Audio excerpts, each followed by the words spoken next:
Damn, it's a party. Like I see so many cool familiar faces in here. Like that already means this is gonna be awesome.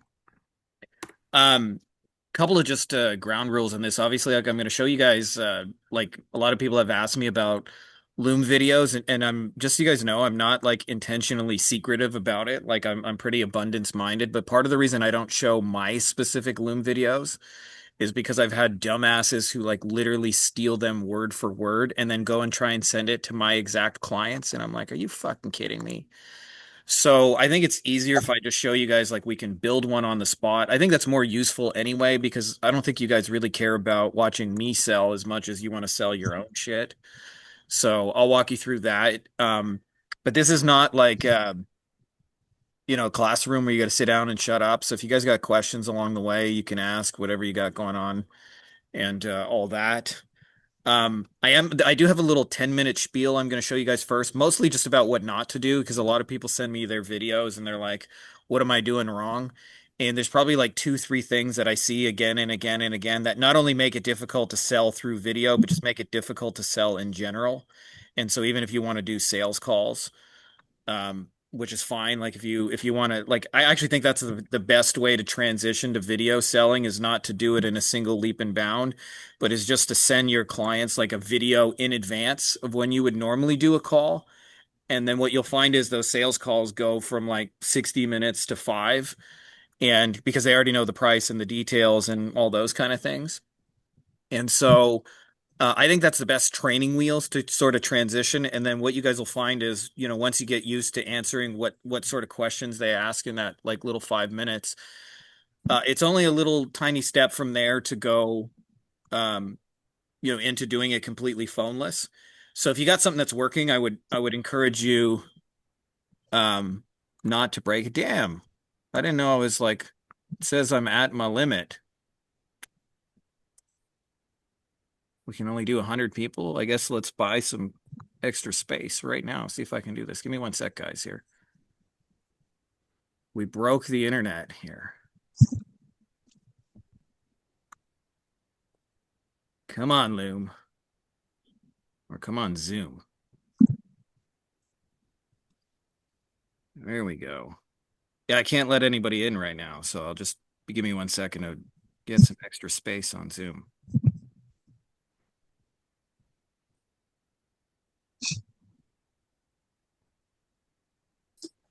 By the way, you guys see me taking out some credit cards.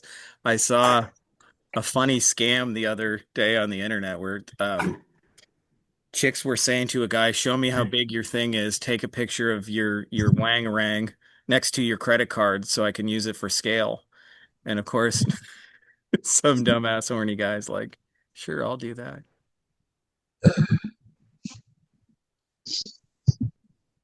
All right, is it working? Can we get people in here? There we go. All right. Oh nine. All right. I gotta give Zoom $45 to let all you guys in here. Let's see if that works. Somebody's got the username Batman. What? Okay. Okay, I think that worked.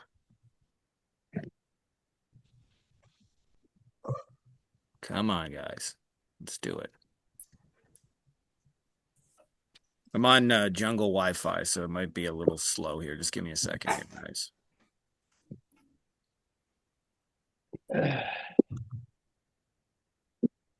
Okay.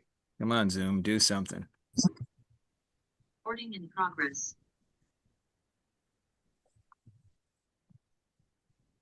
All right. Well, let's assume that's going to work eventually.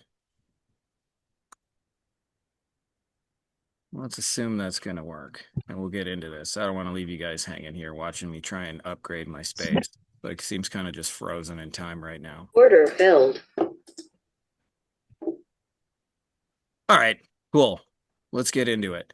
So like I said, I got about 10 minute spiel, and then you guys can watch me kind of build these, and like kind of the point of this is so you guys can kind of see the process, do it yourself. Um, You guys can look over my shoulder as I build these. Honestly, probably the two questions you may have that I get asked the most. Number one is, would it work to sell blank? Blank usually being your thing. And the answer is yes. If you can organize a sales pitch. A lot of times people think there's some imaginary price barrier. Like somebody said to me the other day, well, I sell a $1,200 thing. Would it work for $1,200? And you guys are going to see part of it is when we nail the sort of like value proposition at the end of this, um, it'll work to sell anything really. It's like a big part of it is not that there's some imaginary price limit. It's more like you have to, let me just see if this actually worked. I don't know if Zoom's going to let us. Yeah, it just seems kind of frozen in time. Okay. I don't know if that actually worked or not. Um, so as mentioned, I don't have anything to sell you guys today. But I'll tell you, Loom works really, really well for selling if you guys have a clear niche. Order filled. Um, and you know what your clients actually want, which is the biggest reason, by the way, most people have a hard time selling their stuff. I'm going to show you guys some tools that'll make your life easier. Just a couple of notes. As I mentioned, I've probably realistically shown this to a few hundred people who have actually like gone in the real world and done it.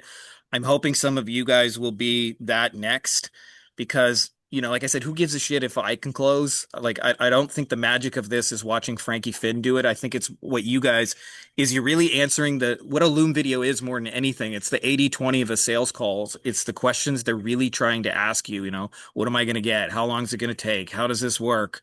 What do I get for it? How much is it? How do I get started? And those kind of questions. Um, so I'm hoping that some of you guys are going to take this run with it. And so this is my like cheerleader moment, but like you can do it too. Like the people who've also closed in video, they don't have some sort of like magic secret sauce that you don't. Um, and another question I get asked a lot just because I want to answer one video or the same video.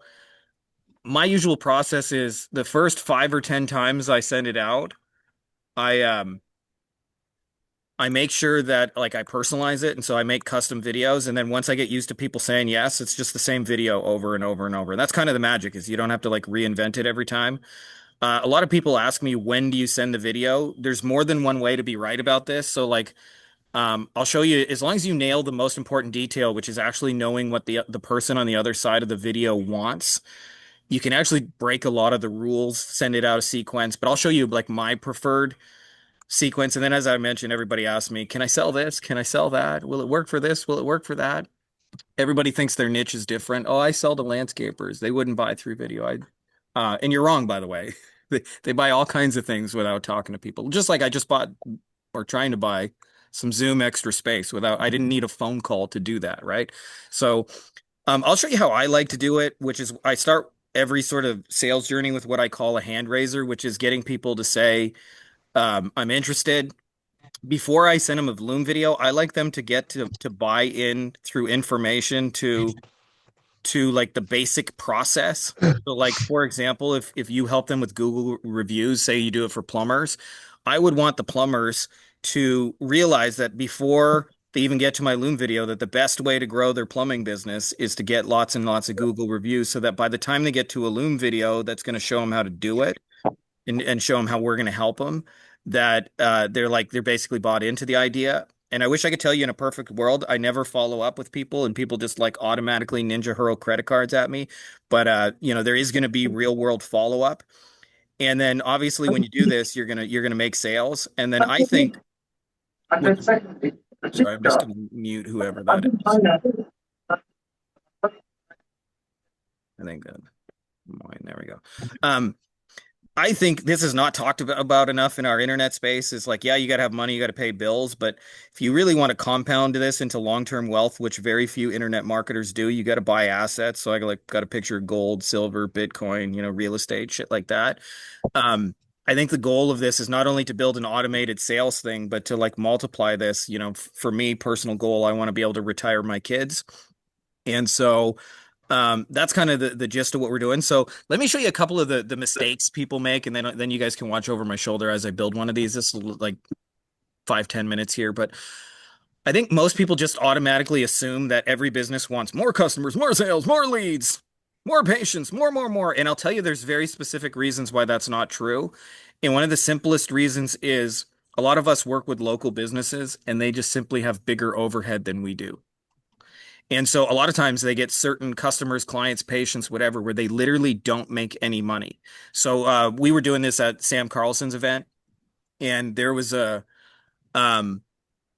a chiropractor in the room named Josh, and he had like transitioned to being an internet marketer.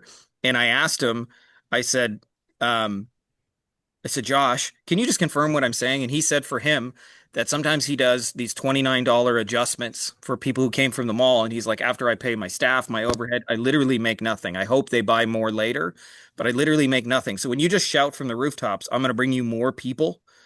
Um, that's not, and not only that, like it's also like a thousand other asshole marketers before you have ruined it.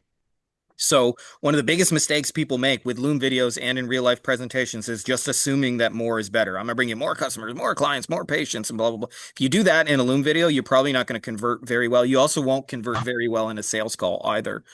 Another thing people have is what I call like kind of like a surface level understanding, um, which is they don't actually know what problems the clients are facing. And you guys are going to get access to a tool I built that will do all this research for you in about 10 seconds. I'm happy to just share that with you.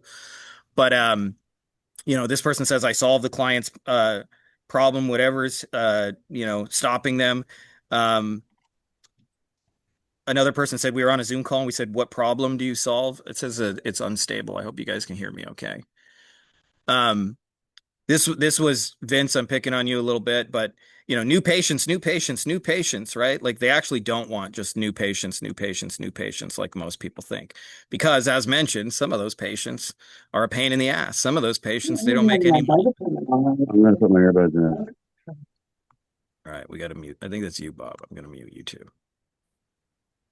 Um, our plug and play system works leads to ensure that every single dollar you're spending, by the way, plumbers and dentists and um, lawyers and so forth, they don't sit up stressed in the middle of the night going, I really hope every single dollar and every lead I'm going to try and convert works. So I see people missing the mark with what they're offering. And they're just like literally, they're just not calibrated. So, like this person says, struggling with backlink strategies. Like, what percentage of dentists do you think are sitting in the middle of the night going, oh my God, I'm just struggling with backlink strategies? Like, the answer is zero, just so you know. So, when you do stuff like this, sorry, I got to mute somebody. I'm not sure who that is. Might be you, Jeff, just because it shows you at the top. I'm going to mute you guys. Just another thing people do, and I see this like in videos, in websites, in their presentation, is you think you're selling a service. Yeah, I just bought the fucking space. You wouldn't let me. Here, I'm going to kick out some of the bots since this isn't working. Sorry, Derek. Derek, your note taker. Get the fuck out of here. Put in waiting room. That's better. Keith's note taker. You're going to the waiting room too. There we go. We'll let Bob in.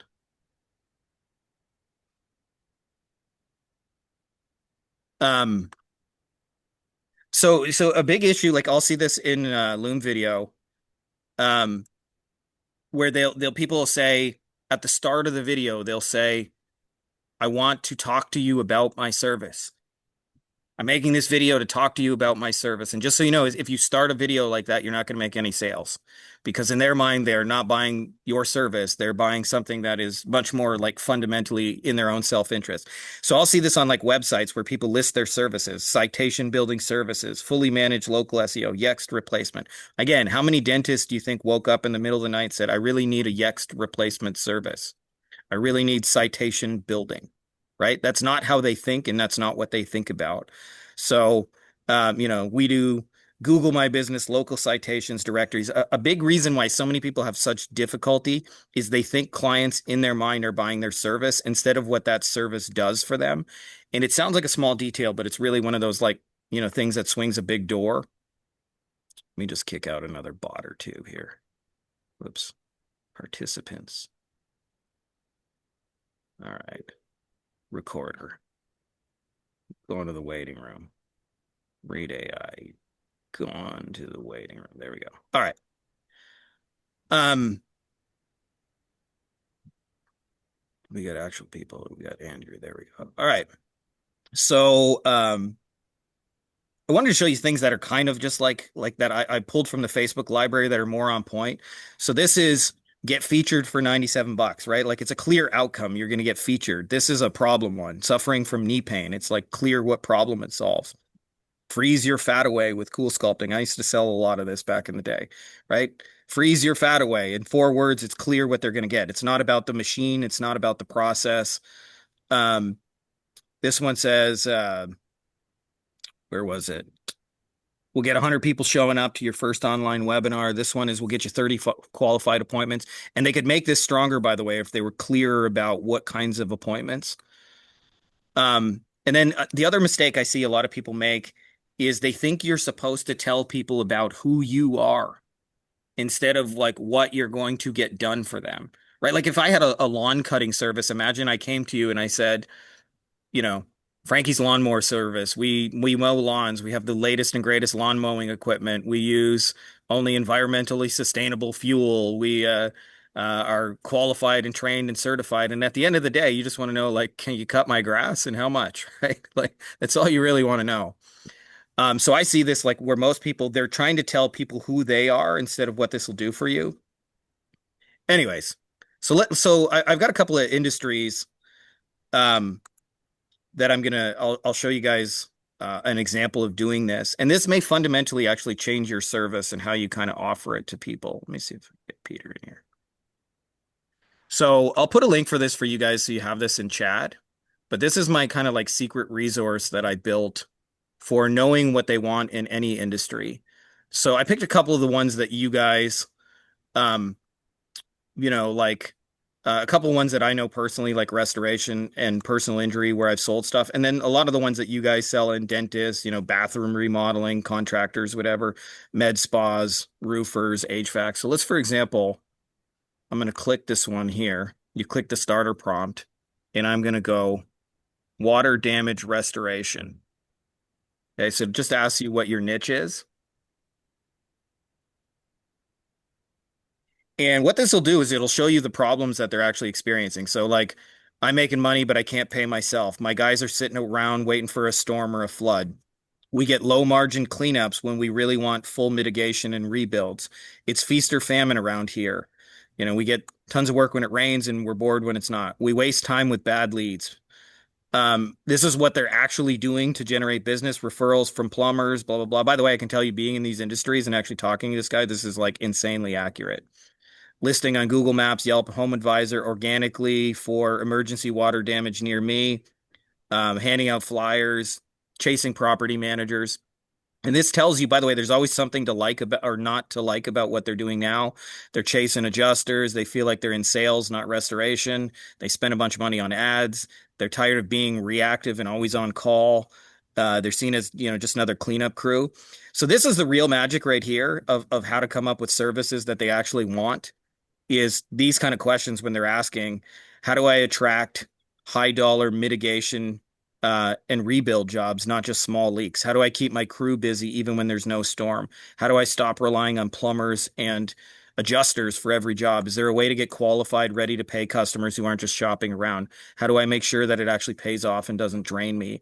And then this will show you the competitors that they're worried about, like who scares them locally, who they're afraid of nationally, who scares them online, and then as well, like the most desirable kind of work. And this is usually where I build my services, by the way, is I focus on not just more, but specific things that are high value to them. So high margin insurance jobs. So they mentioned they're interested in full mitigation. So I'll show you an example if we were to start a presentation on this. Let me just do this actually on my phone real quick.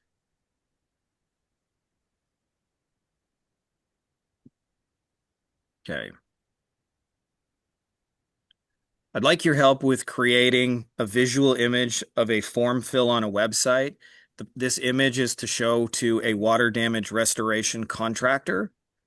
Can you generate a system prompt? What I would like you to do is to show an email where the person has filled out a form and has a full water mitigation job and have an appropriate message for somebody who's in that situation.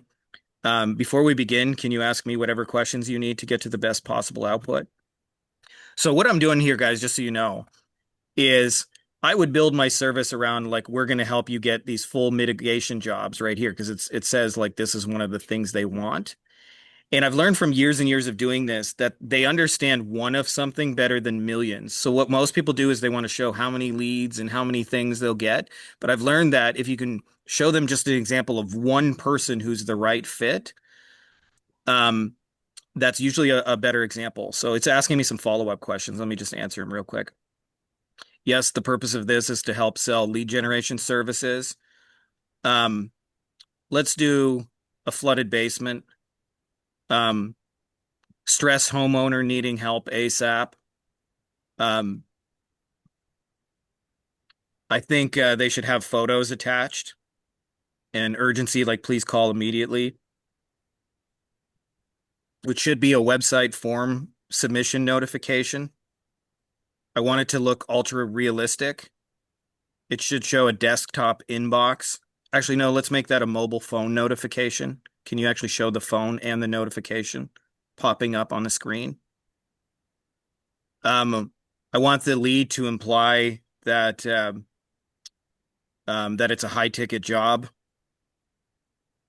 Um, should the contractor's name just put ABC water damage restoration for now? The owner should sound slightly distressed and emotional. I want them to say they already tried calling someone else and got no answer. Um, can you blur name, phone number, and email, but just imply that they're there? Yes, it should include photos. This image will be used in a pitch deck.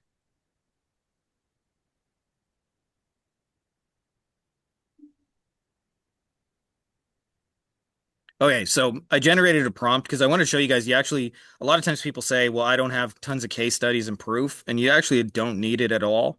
You just have to, so I'll come back here. Let me just refresh this right here. So it's actually generating this right now.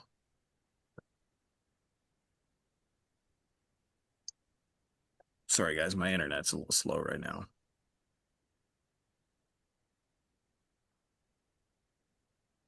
All right, let's try refreshing that one more time.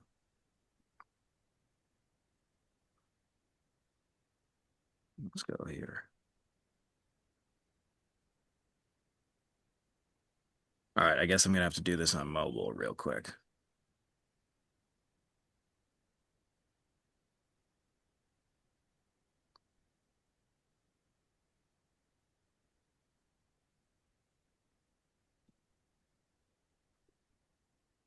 So what I'm doing, just because you guys can't see this, I'm going into the image generator and I'm putting in the system prompt that it generated. And what I'm going to do is I'm just going to create an example so they can see um,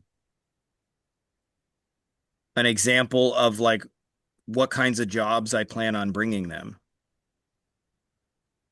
And by the way, most of you guys, the best thing to show them is just an example of like one lead that filled out a form on their website. And part of the reason I show this visually is because if you show this visually, they'll understand what you're going to do for them 100 times faster. Okay, just removing some of the extra stuff. All right, so we're generating an image right now.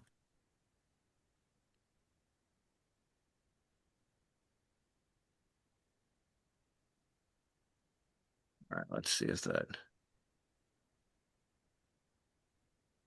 worked or not.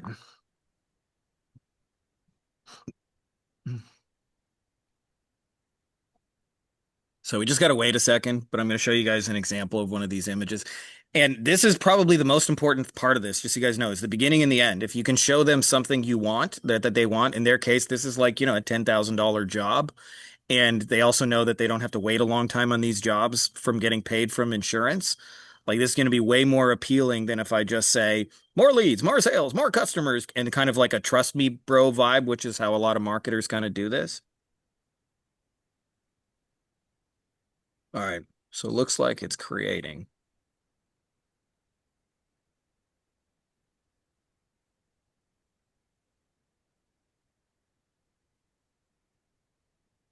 So there we go.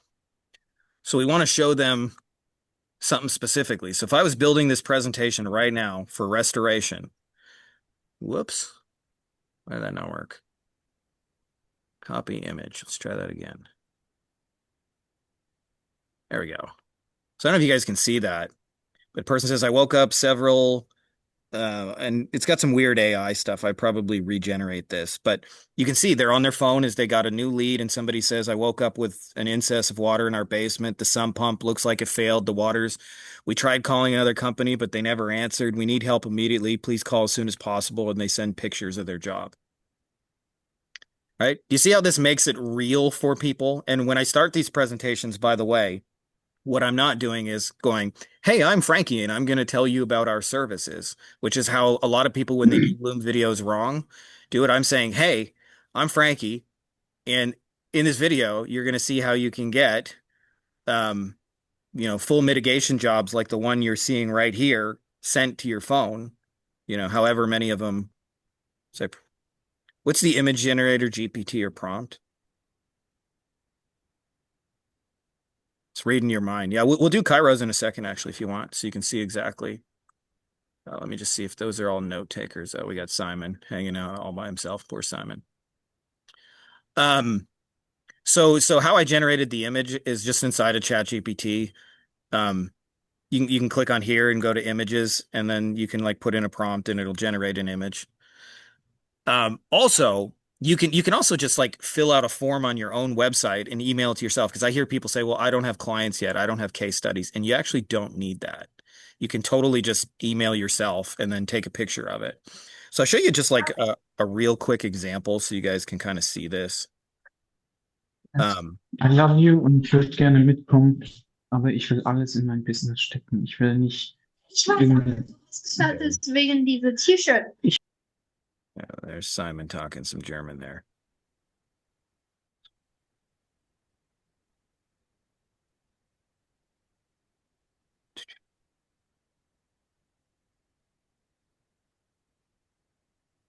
So an example of this, by the way, just so you guys know how most people get this wrong, is I was talking with Mark, who's in our mastermind. He's in Australia, and he was generating kitchen remodeling jobs using Facebook ads.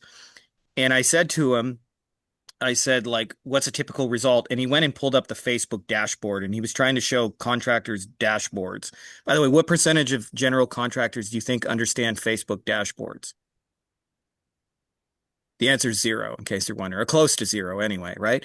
But what I did is I showed him, well, show me an example of a lead. And so we opened up his inbox and I took this screenshot for you guys to see. And it was somebody who said, I'd like to inquire regarding a kitchen renovation, a quote, and they sent a picture of the kitchen, right? I'm like, that's the start of the Loom video right there, right? And part of this is you guys have to understand that most business owners, they don't fucking believe us. They don't fucking believe us. They think we're full of shit. So if you don't like show them some kind of evidence that like, what you're talking about is real, if you just say more leads, more sales, more customers, they don't fucking believe you.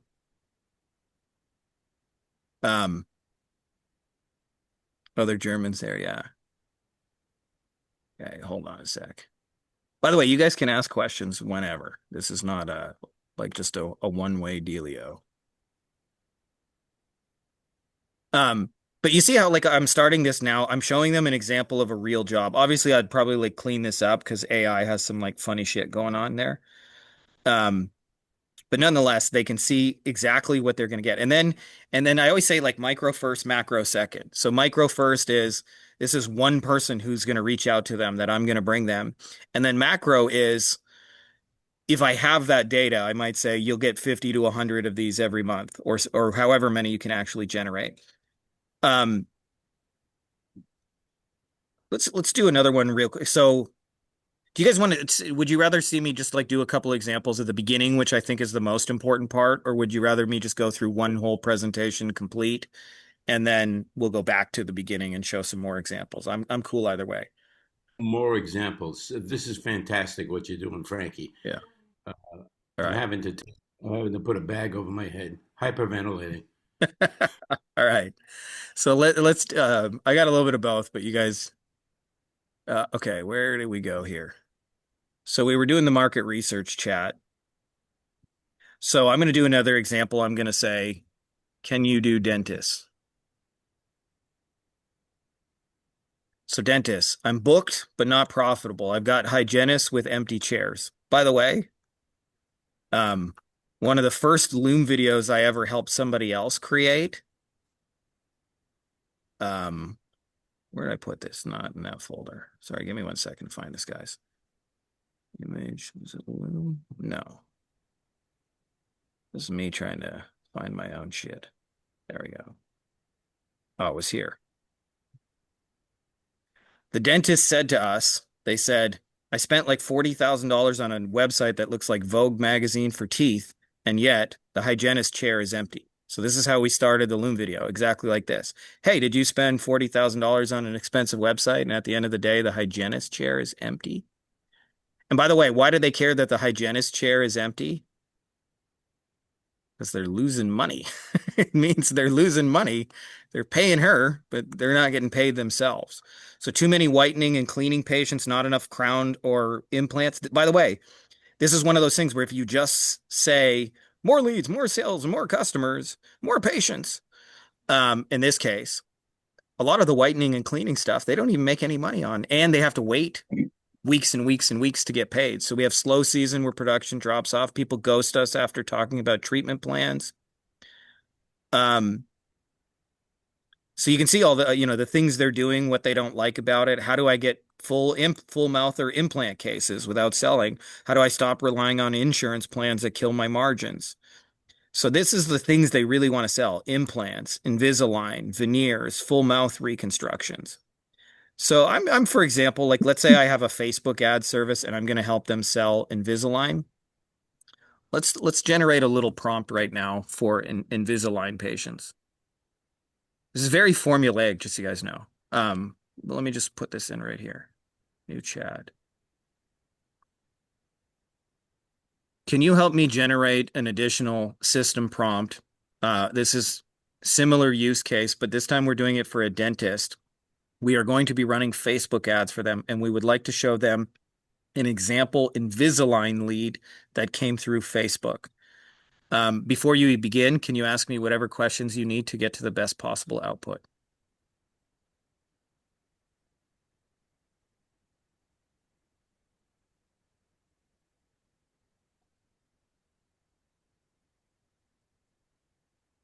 Okay, so it takes a second. My phone is gone. I usually like to speak it because it's easier to kind of do that. Yes, the main purpose is selling Facebook ad lead generation and showing lead quality.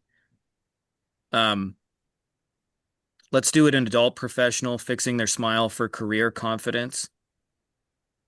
I want the lead to imply that it's a premium case. I like a Facebook form submission. Um,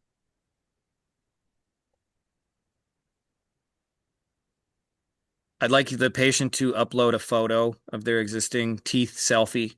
Very believable.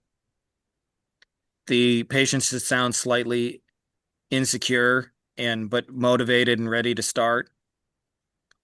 They should mention they've been thinking about this for years. Can you make this an older patient looking for treatment in the near future, has insurance, willing to finance, has availability next week? You can use ABC Dental. Same approach as before, blur the sensitive details, and yes, display it on a smartphone as a notification. Actually, maybe you could do split screen, showing a Facebook lead and a phone alert. Let's do that. It should remain ultra realistic. And the dentist should look at this and feel like I want more cosmetic patients. The patients should feel like they found the right dentist. And yes, I want the system prompt built so we can adapt it later to other treatments like veneers, implants, and whitening.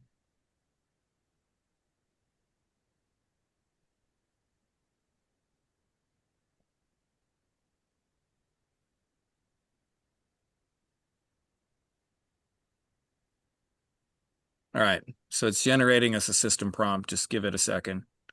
By the way, I don't know if you guys know that, but you can use AI to generate the prompts to create stuff with AI. I usually give it a rough idea and then say, ask me lots of questions.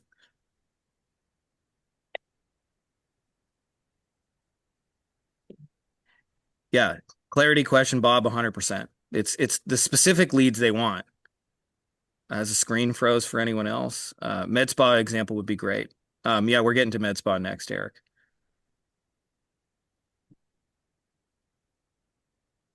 Would this kind of image be effective, do you think? Yes, Bill.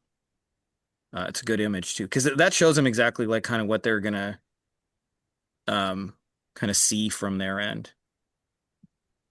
Yeah, Matthew's here. Cool. Okay. So let's see if that worked. All right. Hopefully when we refresh this, I'll get my dental prompt here. Whoops, that's not the right one. Is that the right one? No, that the right one. Okay, there we go.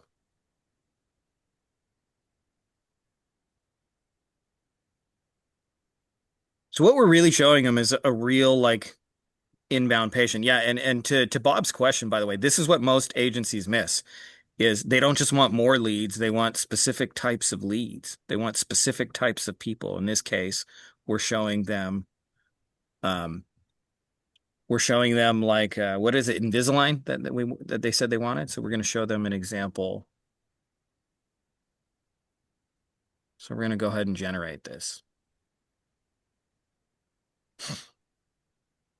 This is actually, by the way, like 70 to 80% of selling with video is if they can visually see something that they really want, that's really desirable, and you show it to them in an image in a way where they get it very, very quickly. Like 80% of the sale is made right there. It's like it's a very visceral, gut level, ooh, I want that kind of reaction.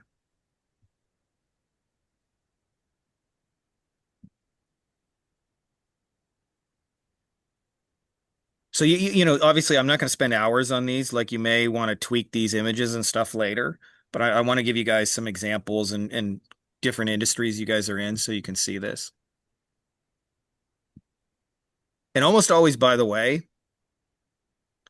um, can I do new Google review service example for a local business? Yeah, but I would say like you're already, if you're really broad with just like your target client is any local business, you're gonna have a hard time selling, period, and through video.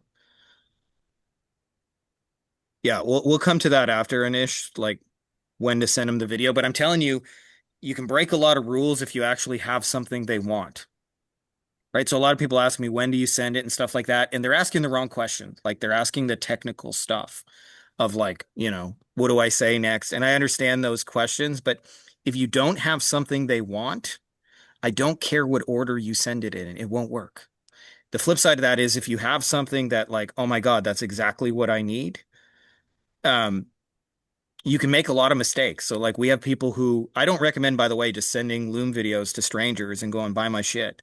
And yet we have people who do that successfully, right? Like that to me is the dating equivalent of just, you know, let's get married. All right. So let's do right here. Did it again. Copy image. Let's try that. Okay.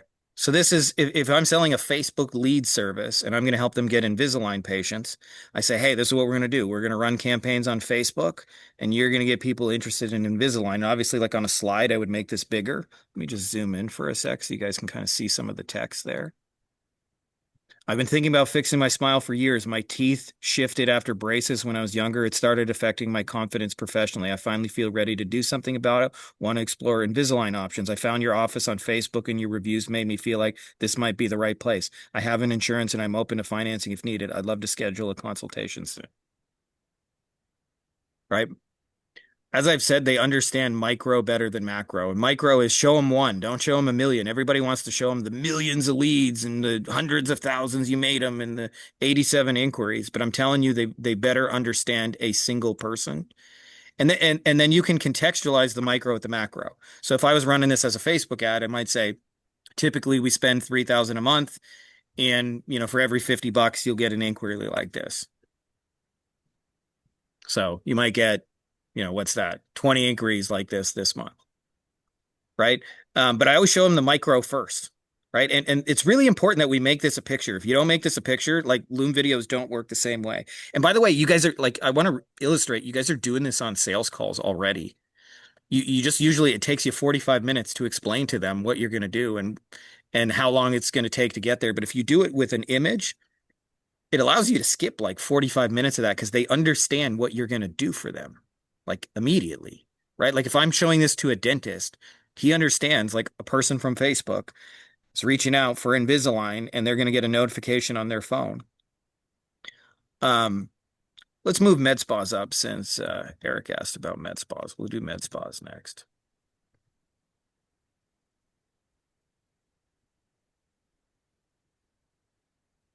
All right. So let's see if we can go back to the market research thing. Where are we at? Here we go. Can we do med spas next?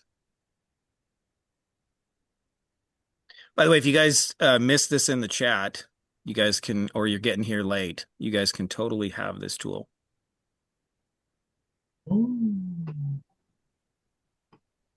How about financial services, paper lead, solar, criminal defense lawyers? Yeah, we'll get to all those in just a second, so you guys know. I wanted to hit some of the bigger niches. AI voice or DBR example. See, this is like what I said, why most people struggle, Saji, is because you're starting with the service and the solution, not with the people and the problems and what they're trying to do. So you have to get really clear on who's going to come through your database reactivation. Or with your AI voice, like what kind of people are going to call them and schedule with them, right? That's the outcome that you're creating. And also, by the way, you can show the problem aspect with AI voice where um, the spam calls they get, calls from Angie's List, calls from um, Home Advisor, whoever that kind of person is in their industry. But let's look at med spas real quick here, guys. Oh. Oh yeah, of course I tell the yeah, I can show you guys AI voice agents, but again, this is all like if you're doing this for a plumber and we're selling AI voice agents, we're not selling AI voice agents. We're selling what the plumber wants. So like there's a tendency to think that your thing is different and it's not. You have to show them, hey, I'm going to get you this kind of emergency call or whatever. So here's problems med spas. I'm booked with $99 facials, but not $1,200 filler package. We have days where my injector esthetician just waits around. Leads come in, but they ghost after they consult. I'm constantly running promos just to stay relevant. Our ads get clicked, but it's none of the right people. And this tells you what they're doing, what they don't like about it. And, the questions they're asking them. So how do I attract ready to book injectables or filler clients? How do I stop competing on price? So, for example, injectables, Botox, Dysport, fillers. So let's like if I was building a service, by the way, from scratch, instead of like we do Facebook ads or we do AI voice or we do database reactivation, I would focus on if I'm going to do a database reactivation, I'm going to aim it at the type of person they most want to get. Right. So this is why I say like this is all about bringing them the right kind of people. So for me, I would do this around fillers. So I'm going to say, let's go back to this one, right? Was it this one or that one? Let's do this on here. Can you help me to generate a similar system prompt for a med spa? And we're going to be generating them fillers. And this will be for a database reactivation service. So we're going to email their list and we're going to help them to book filler patients. Before we begin, can you ask me whatever questions you need to get to the best possible output?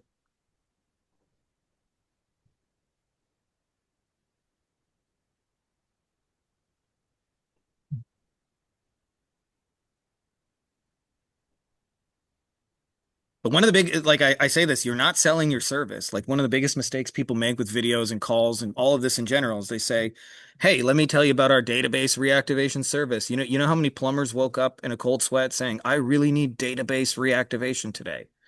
The answer is exactly zero. So you really want to focus on like the outcome of you run the database reactivation. Who are you going to bring them? You install the AI voice solution. Who is going to come through the phone call onto the other side? Anyways, it's asking me some clarifying questions. I'm just going to answer these real quick. I want the med spa owner to think these are easy bookings. Um, let's do lip filler in this example. Um, it's a Botox patient upgrading to filler. Um, I want to imply multi-syringe premium treatment. I like the email/SMS response combo shown on a phone. I think the patient should sound slightly self-conscious about aging or volume loss. The patient should mention an upcoming event. Like a research bot. We should include a patient selfie. We can put a placeholder name, ABC Aesthetics. Yes, blur that info. I like the split screen. Med spas are very brand sensitive. It should feel luxury and high-end aesthetic. It should imply VIP patient return offer. Previously treated at clinic and mentioned their last visit date. And yes, we may adjust this later for other additional treatments. Yeah, I can't iterate that detail enough because a lot of times you think you're selling your service. You're not. You're selling what's going to happen for them. And by the way, what's going to happen for them is different for every industry. If I ran Facebook ads in 10 different niches, the result for a plumber and the result for a dentist and the result for an attorney, they're all going to be different. Even though, like, the service itself is the same.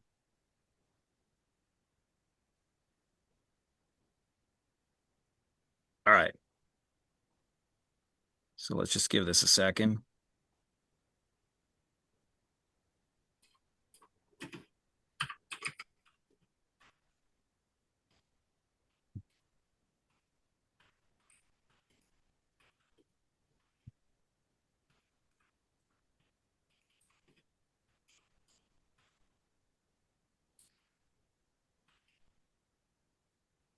By the way, I wasn't previously using AI to generate these images, but we had James in our fast starter do this. And as soon as he started using these, people started paying him immediately. And the exact words they used were, that sounds exactly like what we need. So if you guys want to play around with this and have your presentations go, that sounds like exactly like what we need. By the way, why don't I show him a Facebook ads dashboard with like, $12 cost per lead and 175 bookings? Why don't I show them that?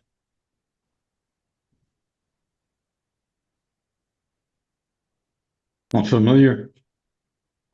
What's that? Say that again. I said it's not familiar to them. Exactly. Yeah, they don't think about They don't Facebook. care. They don't care. They don't care. Yeah, I'll show you a Shopify store owner in a second, actually, Simon. If I was going to do it, like, so if you think about how a sale shows up in a Shopify store owner's world, they all have an app on their phone and it literally goes ka-ching, ka-ching every time they get a new sale. And so what most people want to do is tell them about the deliverable. Go, I'm going to run a database reactivation. I'm going to send some emails. We're going to run some ads for you. And you really need to focus on the next cha-ching on their phone, which is what they want to see in their world. HVAC contractors. Yeah, I got them on the list. Do you have an AI prompt examples that you can share with us?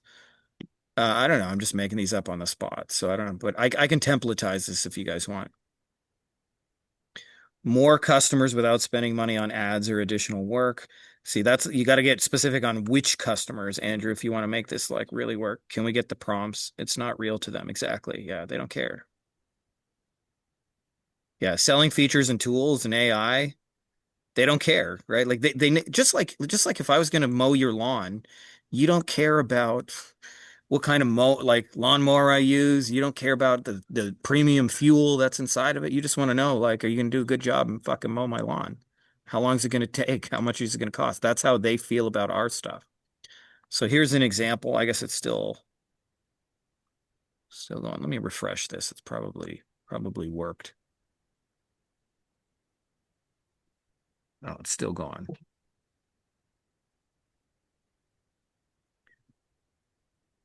So I mentioned, by the way, which is an important detail with like med spas, they're very visual oriented. So here's what I'm showing them in this case is somebody who filled out a form and said a lip filler on a presentation. Like, we're going to run an offer to your past people for lip fillers, and you're going to get people that show up just like this. Right? That's our offer in a simple visual picture, by the way. Could I share the med spa prompt? Can I use a specific method to book my client sharpening customers? Of course. Show them an example of a sharpening. So I'm overthinking that they want to know everything I'm going to do. Of course. There you go. I like it, Bob. You can butter me up anytime. Um, I want to, I'll come back to these examples because I actually think this is the most important part is you can visually show them something that they actually want in a picture. 80% of your sales job is done in about 3 seconds. Right? If I'm talking to a restoration contractor and they have cash flow issues and their guys are slow and they're not selling enough and they really wish they could get those bigger jobs, and now I show him a picture of a bigger job and say, I can bring you these. Like, he basically has creamed his pants in about 4 seconds. Where if I'm doing this for a dentist in this case, and they're just getting like small little treatments and they have gaps in the schedule and they're trying to keep the hygienist busy and their overhead's really high. And I say, hey, I can bring you Invisalign people just like this. And they can see it visually so they understand what they're going to get. Same thing with the med spa. Um, so I'm gonna go through just like a full presentation, just so you guys, and then we can come back to the visuals because I actually think the visuals are the most important part. But let me actually I'll do the restoration one because I'll show you exactly what we would do. So the next part of the presentation, by the way, is if you show somebody something that they really, really want at a near unconscious level, the very next thing they will think to themselves is, I wonder if that would work for me. And so what I like to do is simply to spell out with words, this will work for you if, and by the way, this is called a qualifier. And this is how we screen out like bad clients, by the way. People ask me, well, if you don't talk to them, how do you screen out the bad clients? Because I do it right here in this step. And for most of you guys, I'm going to tell you the thing you should be qualifying on is a variation of call your fucking leads, dipshit.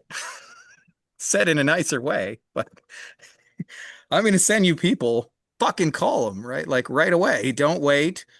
Don't mess around. So like I might say, these are emergency kind of inquiries. So this will work for you if you can call the leads within 5 minutes of inquiry. And I would just say, like out loud, these are emergency calls. They're not sitting around waiting. They got an emergency. You got to get back to them right away. If you can call the leads within 5 minutes, I want you to buy this service. If you cannot, don't buy the shit because it's not going to work for you. And this is, by the way, it also helps reinforce expectations later after the fact. Yeah, we got people using Notebook LM and presenting the images same way.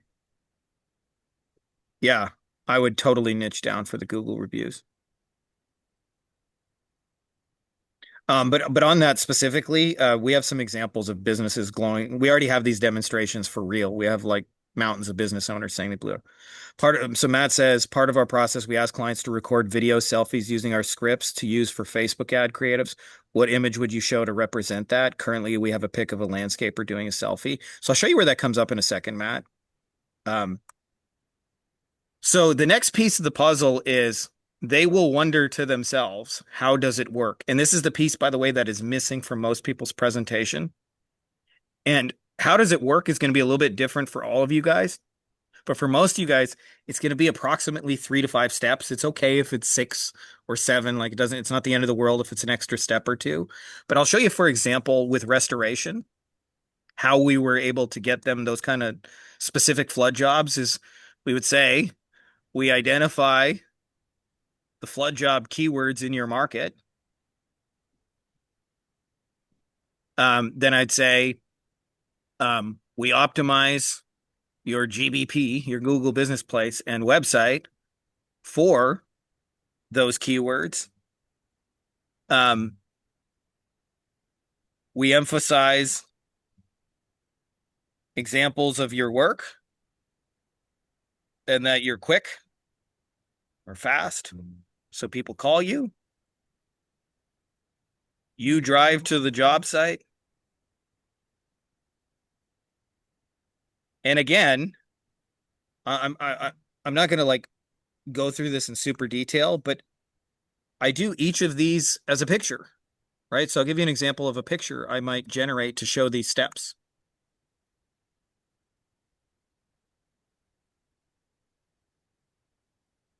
So I'll give you a real example. We had a water damage restoration, San Antonio. So I show an example search of somebody searching in their area. And I take a screenshot. I'm going to go to this fancy image tool called Microsoft Paint. I put a little box around. This is a search result. This is a business getting phone calls. And then I go there and I say, we identify the keywords in your market.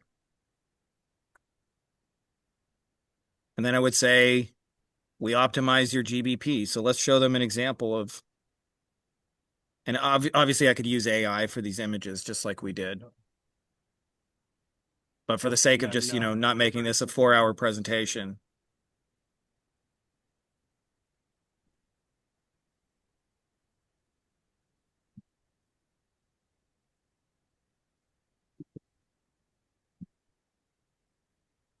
And then this one has examples of their work. So let's like click on that one, like right there looks like a good example of their work. By the way, contractors, man, these guys sure just love pictures of their trucks. I don't know why they all want to show pictures of their trucks. Look at my truck. Oh, you got an awesome truck. We got to pick you. Actually, let's use that truck since they got a picture of it. So I'm gonna give you guys like an example walk through this presentation that we built in real time. Oh, Patrick's waiting. Trying to keep the bots waiting so we don't fill up. So when I'm explaining to them how the process works in a couple of steps, so like taking it from the beginning, just like kind of so you guys can see the flow of it, is I would say, hey, Mr. Restoration Contractor, want to show you how you can get full mitigation jobs and have people like, get you to do full insurance jobs, something like that. And this will work really, really well for you if you can call the leads within 5 minutes. Let me show you really quickly how it works. Start by identifying the keywords where people are looking for mitigation jobs. We optimize your GBP so it's set up to be in front of those. We show off your work and your Google reviews, and your ass drives to the job site to go quote it. By the way, if you show them, anybody have an idea what the next thing, like the next thought that will occur in their mind is?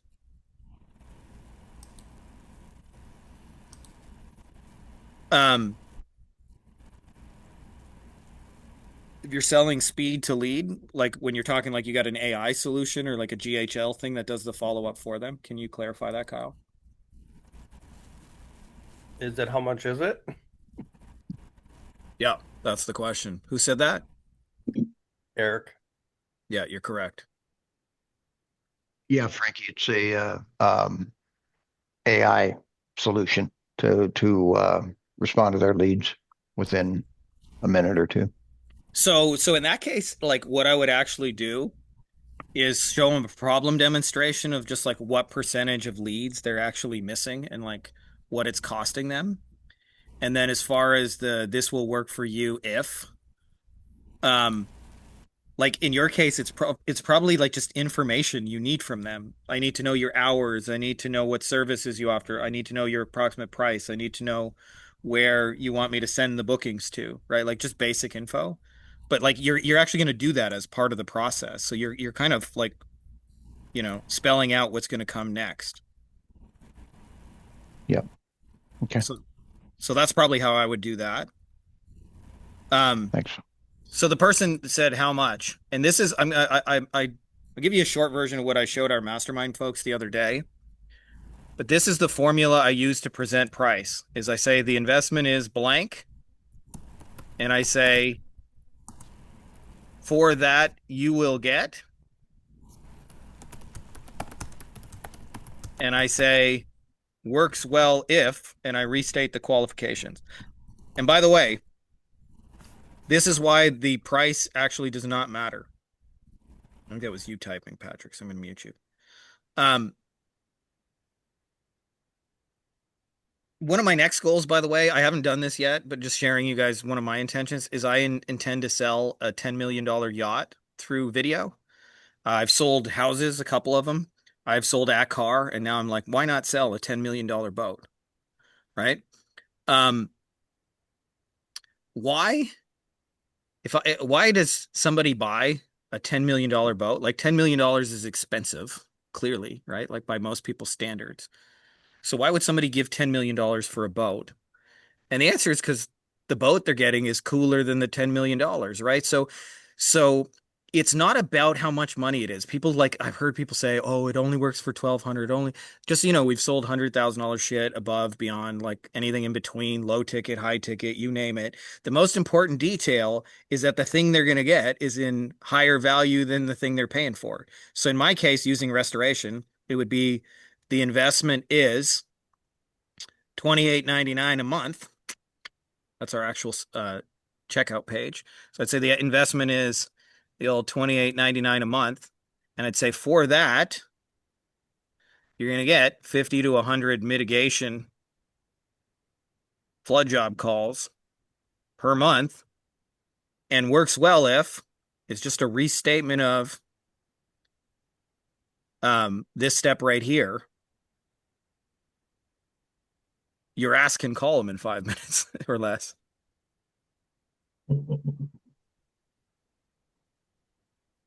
Okay. So the next piece of the puzzle, by the way, this is the thing people screw up the most in a Loom presentation. Like number 1 and 2 are like the opener and the close.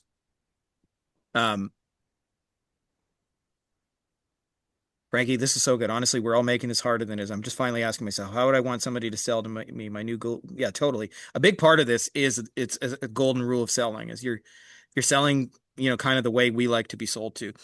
So here's my question, okay? What are they asking next? If you've shown them something they want, you've shown them who it works for, you've shown them how the process works, and you've shown them how much money, and they're still with you, what do you think the next thing they want to know is? How Are can you I get it? trustworthy? I heard somebody say that, but you got talked over. How can I get it? How can I get it? And by the way, so like let's call that, what do I do next? Okay. Most What about the agencies, question, are you the right one? Can I trust you? Are you trustworthy? well, part of that is we're calling out who the right person is. But if I'm telling you, if you demonstrate something they want and you show them in like a clear visual way, it'll automatically be assumed that you know how to do that thing and therefore are trustworthy, right? Like to me, there's a great deal of skill shown if I show you the exact type of job that you most want to get, and I show it to you in a picture, and I show you exactly a step-by-step process to get it, and I show it to you in a way where it's affordable for you. It's assumed I know how to do it. Like a big part of this, Erin can confirm what I said, like because she's a former attorney, but I used to work a lot of years with personal injury attorneys, and they would tell me if you go to court, there's nothing you can say without evidence. You can say, Frankie hurt his back in a car accident, but if you don't bring the evidence, it's not true. You can say, Frankie won't be able to work, but if I don't bring a doctor and the medical bills, it's not true. You can say Frankie's car was totaled, but if I don't bring the pictures and the repair bill and the insurance statements, it never happened. And so a lot of what makes us quote unquote believable in this is we're bringing the evidence. Like every step of the way, I'm like transparently, I'm going to show you this is what we're going to get you. This is how we're going to get them. This is exactly what we're going to do for you, right? So the evidence is actually what makes you trust. Yeah.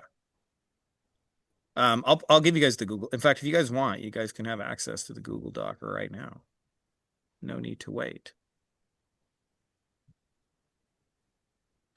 I'll organize the prompts into like templates for you guys. So yeah, how do I get it? Let's just call that how do I get it? Okay. So here's what I want to tell you about how to get it. They don't know how to buy this shit from you. Why is that? Why do they not know how to buy it from you? And the answer is because every agency does it differently. One person does QuickBooks, another person sends an ACH payment request, another person does Stripe, another person manually invoices them. They don't know how they're supposed to buy it from you. So you need to fucking tell them clearly. Like, so a lot of people, what they'll do is they'll end their Loom video and go, so if you'd like to get started, let me know. Let you know what? How? So I'm telling you, if you want to make closing more exact, show them exactly how to buy it. So for me, this is my real checkout page, just so you guys know. Okay. So I'm going to put a picture of that.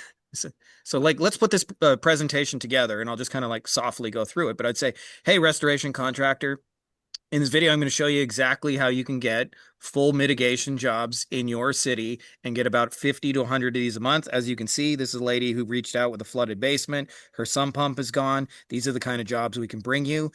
We found this works really, really well if you can call the leads within 5 minutes of inquiry. So like speed is the name of the game. If you can be fast, this will work for you. Here's what we figured out.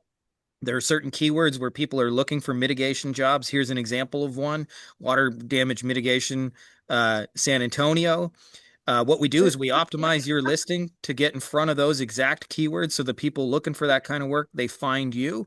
Then we emphasize your work and show off that you're trustworthy by just giving people as examples of the rebuilds and stuff you do. And then what you have to do is you have to drive to the job and you go quote it. No, you will not get all the jobs you quote, but if you're the fastest one there, you're going to win more of them than you don't. If you'd like to get started with this, the investment for this is $28.99 a month. Typically, you're going to get about 50 to 100 mitigation flood job calls. This is SEO, so it does take some time to kick in. You won't get these immediately. This will happen after 3 to 6 months. It works really, really well if you can call the leads in the next 5 minutes. If that sounds like you and you'd like to get started, I got a little button below this video. It will take you to this form right here where you see our checkout page. When you click on the checkout page right here, this is what you'll see. So you go ahead and enter your credit card information, all that to get started. And then what will happen is Henry from my team will reach out just to get a few basic info from you about your Google business page and to get started. It usually takes a couple of hours before we get that, so don't panic if you submit your payment info and nothing happens immediately. There's no fireworks that go off, no gold stars. But if that sounds like you, I want you to click the button below, go ahead and get started, and you can go ahead and fill out your payment information. And if you got a question, the best way you can reach me is over here on text. My number is 312-600-7598. I'll put a link to that below as well. If you got a question, just go ahead and feel free to text me. And if this is not a fit for you, thanks for watching this. But otherwise, go ahead and click that button and you can get started. By the way, that's an entire video close, just done like for you guys live in real time. So you're actually not sending this as an email. This is just what you screen share with your face in like a Loom video. Yeah. And then send that as a link in an email. Can you share the video template? I don't know what you mean by that. Can I share the video template? The images are the slides of the presentation. Yeah. I usually put my video on the or my face on the presentation. I think it helps conversions, but I've seen people do it without them. It converts as well like that. Yeah, we're all overcomplicating. What should the hand so this is a good question. Sharia asked about the hand raiser, okay? So going back to like the process, the only difference between the hand raiser, the pre-selling, the plan, the Loom video, and the follow-up is the level of detail. So the way I kind of, the analogy I use is imagine I say to you, like I see Aaron there. I say, hey, my neighbor Erin is single and she really wants to meet you. Would you like to get introduced? If you say yes, then we have some things to figure out. If you say no, like she's a lawyer, I'm not into lawyers, they're way too serious for me. Um, whatever, I'm not into that. Well, then we don't need to build a presentation. We don't need to do anything. But imagine, for example, you do say yes, I'm interested in meeting Erin. Well, now I got to pre-sell you the plan. So I got to say, well, I'm having a barbecue this Sunday and she's going to be there and I want you to come too. And I'm going to like casually introduce you guys and kind of like subtly nudge it along. Can you come to my barbecue on Sunday? If it's yes, now we need even more detail. What time? What location? Do I need to bring anything? Should I wear something? Aaron really likes the New England Patriots. Should I mention Tom Brady? Like those things come up. Now I'm sending a Loom video. And we might even get deeper into follow-ups with like okay, can you remember to wear your blue shirt? See you at 3 o'clock. Make sure to park over here. Like it's just so this is why I say if they won't raise their hand for it, they won't buy it. So in the case of like the presentation I just showed you, my hand raiser is who here would be interested in getting full mitigation jobs? And then they go, me, me, me, me, me, me. And then I go, hey, let me show you uh, how you can get those full mitigation jobs. The easiest way we found to get them without depending on plumber is to go to Google because there's all these people looking. If you're interested in getting someone to help you build that, check out my video. They check out the video. Loom sends you a notification, they watch it. And then the follow up is just going again in greater detail is like, let me show you the exact keywords in your city that they're looking for you. Let me show you the exact changes you need to make to your GBP. Let me show you exactly which job photos of yours that I want to show off. Let me show you how you need to handle the calls that are coming. And those are my follow-up email. So it's the same thing throughout that gets them to raise their hand. So you can go straight to video, by the way, and close, but it's also like if you walk up to strange girls on the street and say, "Will you marry me?"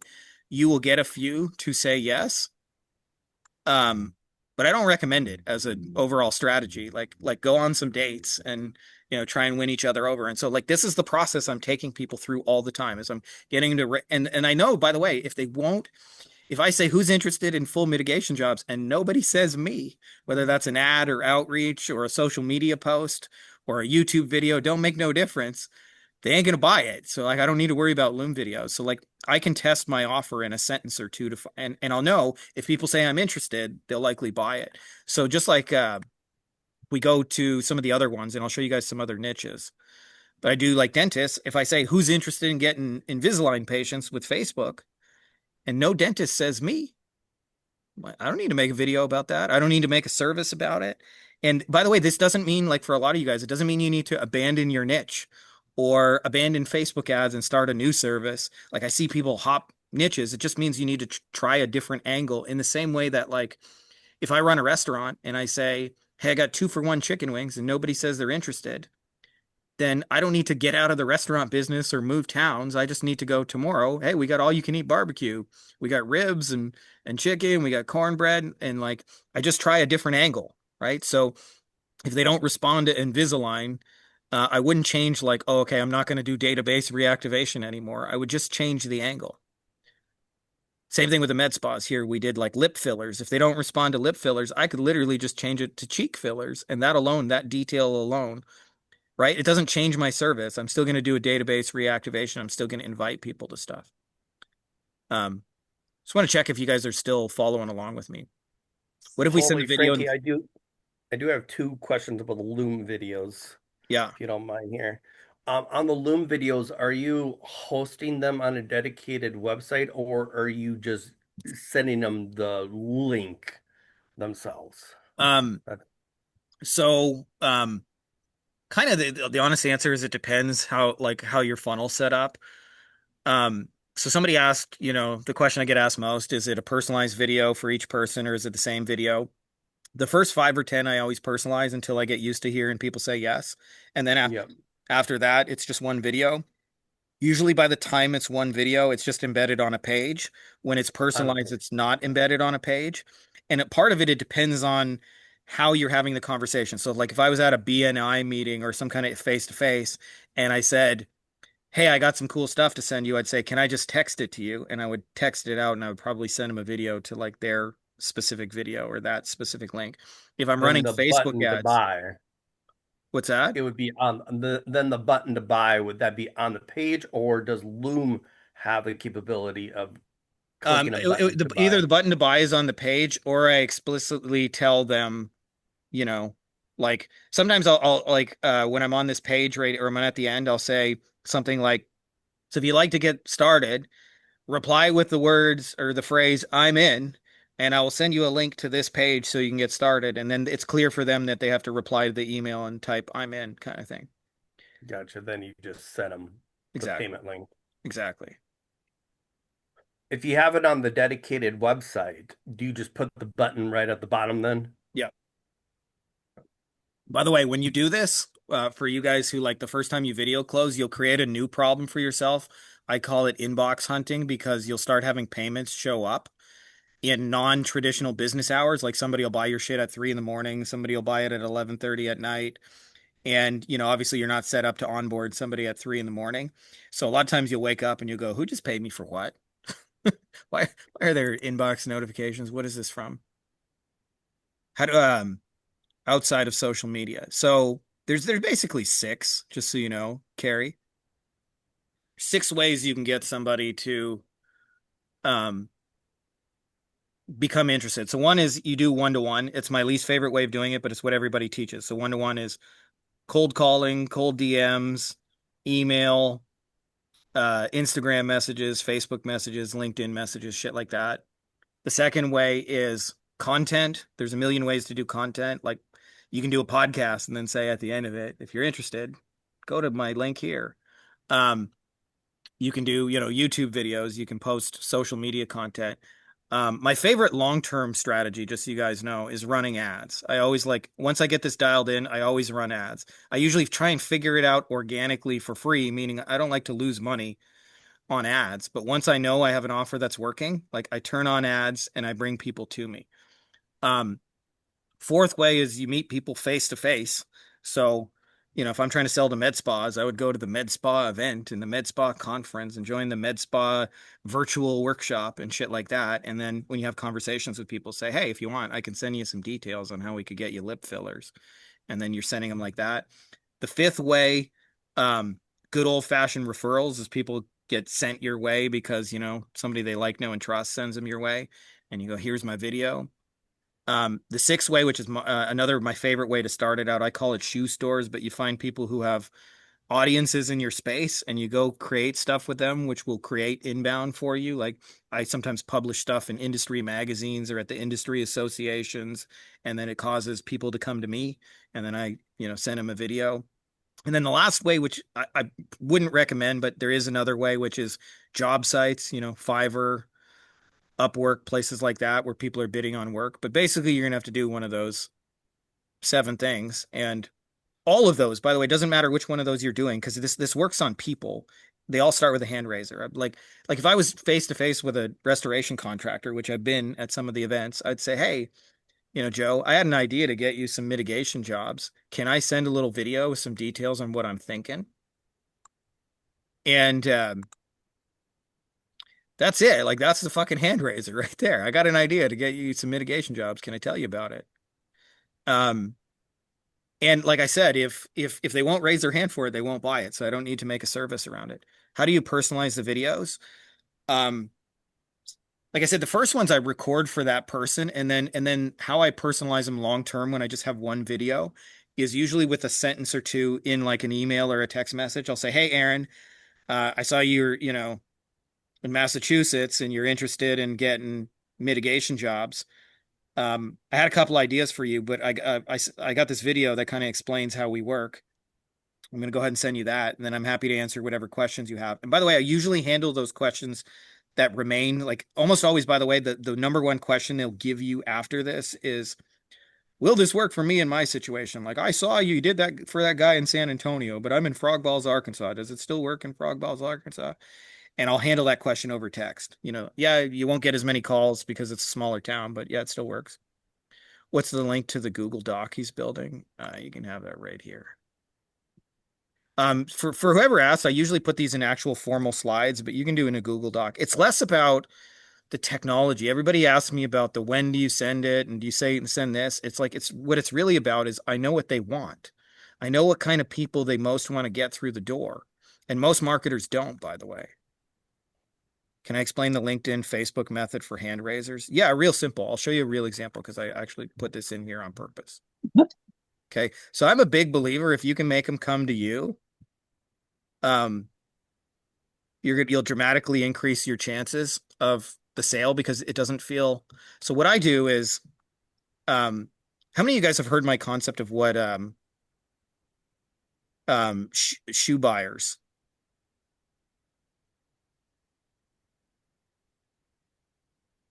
You guys heard my concept of shoe buyers? It's the idea that like Yep. you want to sell marketing services to people who buy marketing services. So this is an actual like restoration community. And what I use the communities for, I don't do any selling in the communities because like that'll usually get you kicked out. What I do is I friend people that ask buying questions. And by the way, I don't limit those buying questions to who can make my website because I realize that the people who buy one thing buy anything. So let me show you an example. So this is one of those hidden buying questions that doesn't look like it. It says, "Can anyone send me a category 3 sewage Zactimate?" So for those of you guys not in this industry, Zactimate is the name of a quoting software. By the way, is software free or is that a buying question? Is that so I know that this person right here has already spent money on software. So I would just go add friend. And then I would also friend everybody who's engaging there. So like there's 3 potential people. What supporting documentation, right? Supporting documentation, like that means they're doing some volume. So I would like friend Nick. Of course, he's a restoration owner. And by the way, not 100% of these people will confirm your friendship. You can do the same thing on LinkedIn, by the way. So this guy's talking about a mastermind. So I know everybody interested in this mastermind is interested in spending money as a restoration contractor and leveling up. Otherwise, why else would you join a mastermind? I know a lot of folks stay away from Zactimate, but it's mainly for rebuilds. Here's another buying question, right? He's talking about buying a quoting software. So I'd friend all those people here, right? Facebook has a thing called lists. Let me see if I can find the link for it on the old Google.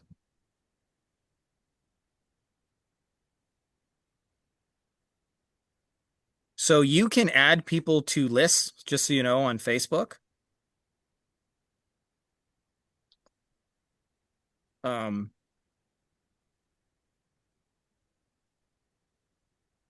gonna just see if I can find the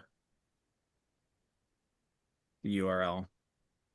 I'll have to dig it up for you guys, but there's a way to put people in lists. You just have to take my word for it. And what I can do is I can make a post and I can go, who's interested in getting mitigation jobs or full mitigation jobs? Full residential mitigation jobs. And then on Facebook, I can choose who sees it. So I can go to like custom and I can put certain people in a list. And then what I do is I create lists of the contractors. So those are the only people who see it. That means my aunt won't see this post. My grandma won't see it. You know, that kid I went to high school with that's like creeping my shit, he won't see it. It'll just go in front of contractors. But the reason I like to do it that way is it creates the illusion that they found you. They won't remember friending you. And then I'm just taking them through this process. I'm like, here's how I'd get you mitigation jobs. Let me show you what it would look like to get my help. Follow up with and by the way, most people do follow up in an annoying way. To me, all follow up is done correctly is going deeper. So deeper is like, okay, I said there's keywords. Now let me show you exactly which keywords apply to you. I said I'm going to make changes to your GBP. Let me show you exactly what changes to your GBP I would make to your GBP. I said we're going to show off your work. Let me show you exactly which pictures of yours I think are the most flattering, right? So that's follow up to me, not like, hey, so do you want to buy my service? Do you want to get started? Did you see my proposal? Did you see my message? You see my message yet? How about, do you see the last message? Like that's how most people do follow up. To me, I'm actually already talking like we're working together. It'd be like, hey, Aaron, I was checking out your thing in Boston and I was just pulling up like the relevant keywords that are around you. And I found these like 30 keywords. Anyways, real excited to help you get those mitigation jobs. Looking forward to talking soon. Like that's my follow-up right there. And it's kind of like the angle is sort of like, hey, I had another idea. Like we're going deeper on what sort of already worked. But because you mention it, like that's my favorite way to get started and test this for free is I just friend people that I know are known buyers and I put shit in front of them and they go, hey, I found you on Facebook or I found you on LinkedIn. And I go, no way. You found me on the exact place I added you. What are the fucking odds? But I specifically I add people that I know are buying. What have you found the most profitable? Selling lead generation or selling service that saves them time or money? I mean both. Like there's a lot of reasons to do both. Pre-qualify with short emails, DMs to confirm interest shown, then worth doing the personalized video. Yeah. I've heard, yes. What do you send the guys that you added? Just the video you guys are seeing. Sometimes I'll do what I call pre-sales content, which is um it's basically I show them the plan. I say, hey, if you want to get mitigation jobs, this is what I would do. I would find you the keywords. I would show off your best work in your reviews, and I would optimize for it. And then I might go, what do you think of that? And if they say that sounds cool, then I'd go, hey, I got a video. If you're interested in getting my help, can I send you that? Do you have anything in your profiles to appear more trustworthy? Yeah, I usually just say look the part. So if you're going to work with plumbers, your profile should say something about plumbers. It doesn't have to be perfect. Just, like people obsess about this. Like I would spend 10 minutes on Canva and make a little header so you look like you work with that kind of person. I never get kicked out of the communities because I'm not actually sharing my stuff inside the community. I'm just finding the people to add.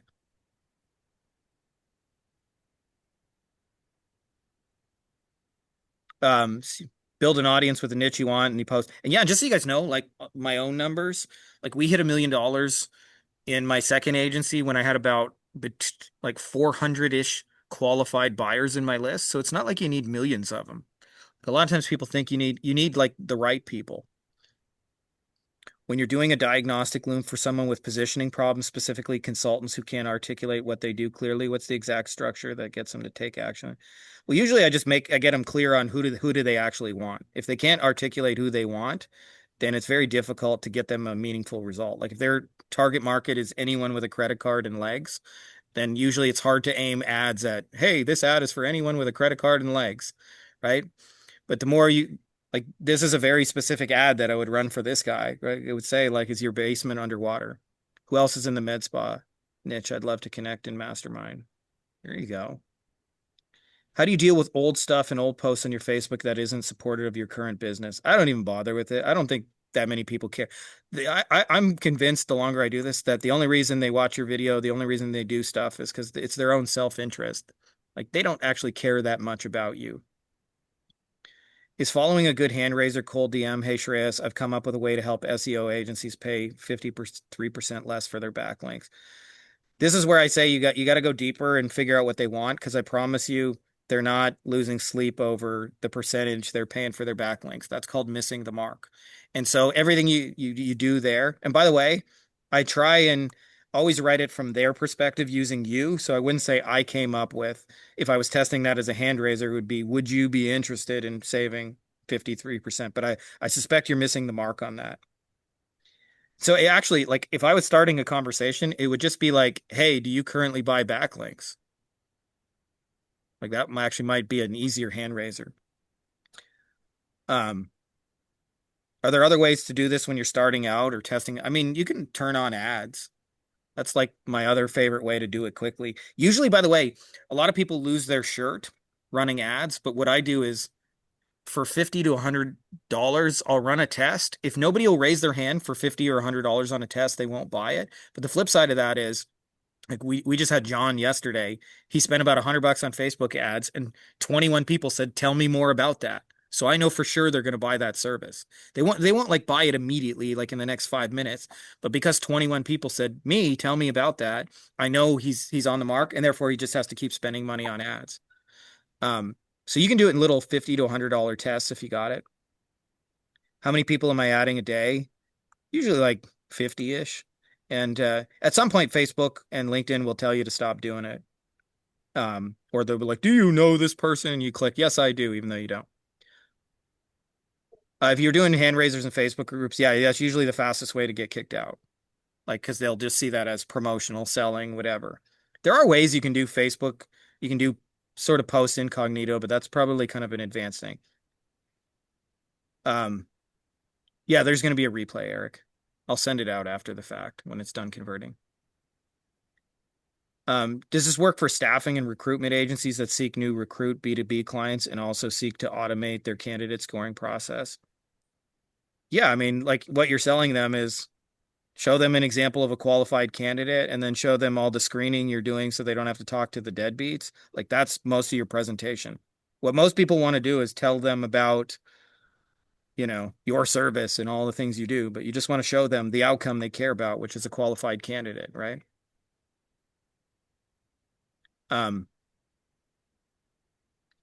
even if you're not sure exactly the numbers, like you even just showing them a specific type of person and say, we'll bring you these types of people, even if you haven't run it before and you don't know you'll get 50 to 100 people, that's still stronger than just doing what everybody else does is go, more leads, more sales, more customers. Let me show you about my citation building service. And they don't believe you. You don't sound real. They don't care about your citation thing. Like that's just how you get tuned out. If you just say like, hey, I can get you Invisalign people from Facebook ads. Let me show Oh, you how put it one works. in your basket. Yes. No, I think I got Let's, to mute somebody. oh, right outside your door, maybe. Oh, That's Julie. Who else is in the med spot? Okay, sorry. I'm going back. Where am I sending the replay? I'm just going to email all you guys, like just reply to the calendar thing. When your offer is to save time for property managers are swamped with calls, would that intro slideshow screenshots of missed calls, or would it be better to show screenshots of the qualified folks? In that case, I usually show a before and after. So I'll show them like the kinds of calls that are wasting their time. So like, how many like in the contractor space, like the equivalent of that is like how many times you pick up the phone and it's just Angie's List or someone looking for a job. What if you only had to talk to these qualified people and I would show a side by side of the unqualified and the qualified person right next to each other? How much do I intro myself and my company in the video? I don't. I assume they don't care about me. You can like, but I wouldn't spend more than a sentence on it. It would be like, hey, I'm Frankie from, Get Flood Jobs. In this video, I'm going to show you how to get blah, blah, blah. I assume they don't care about me.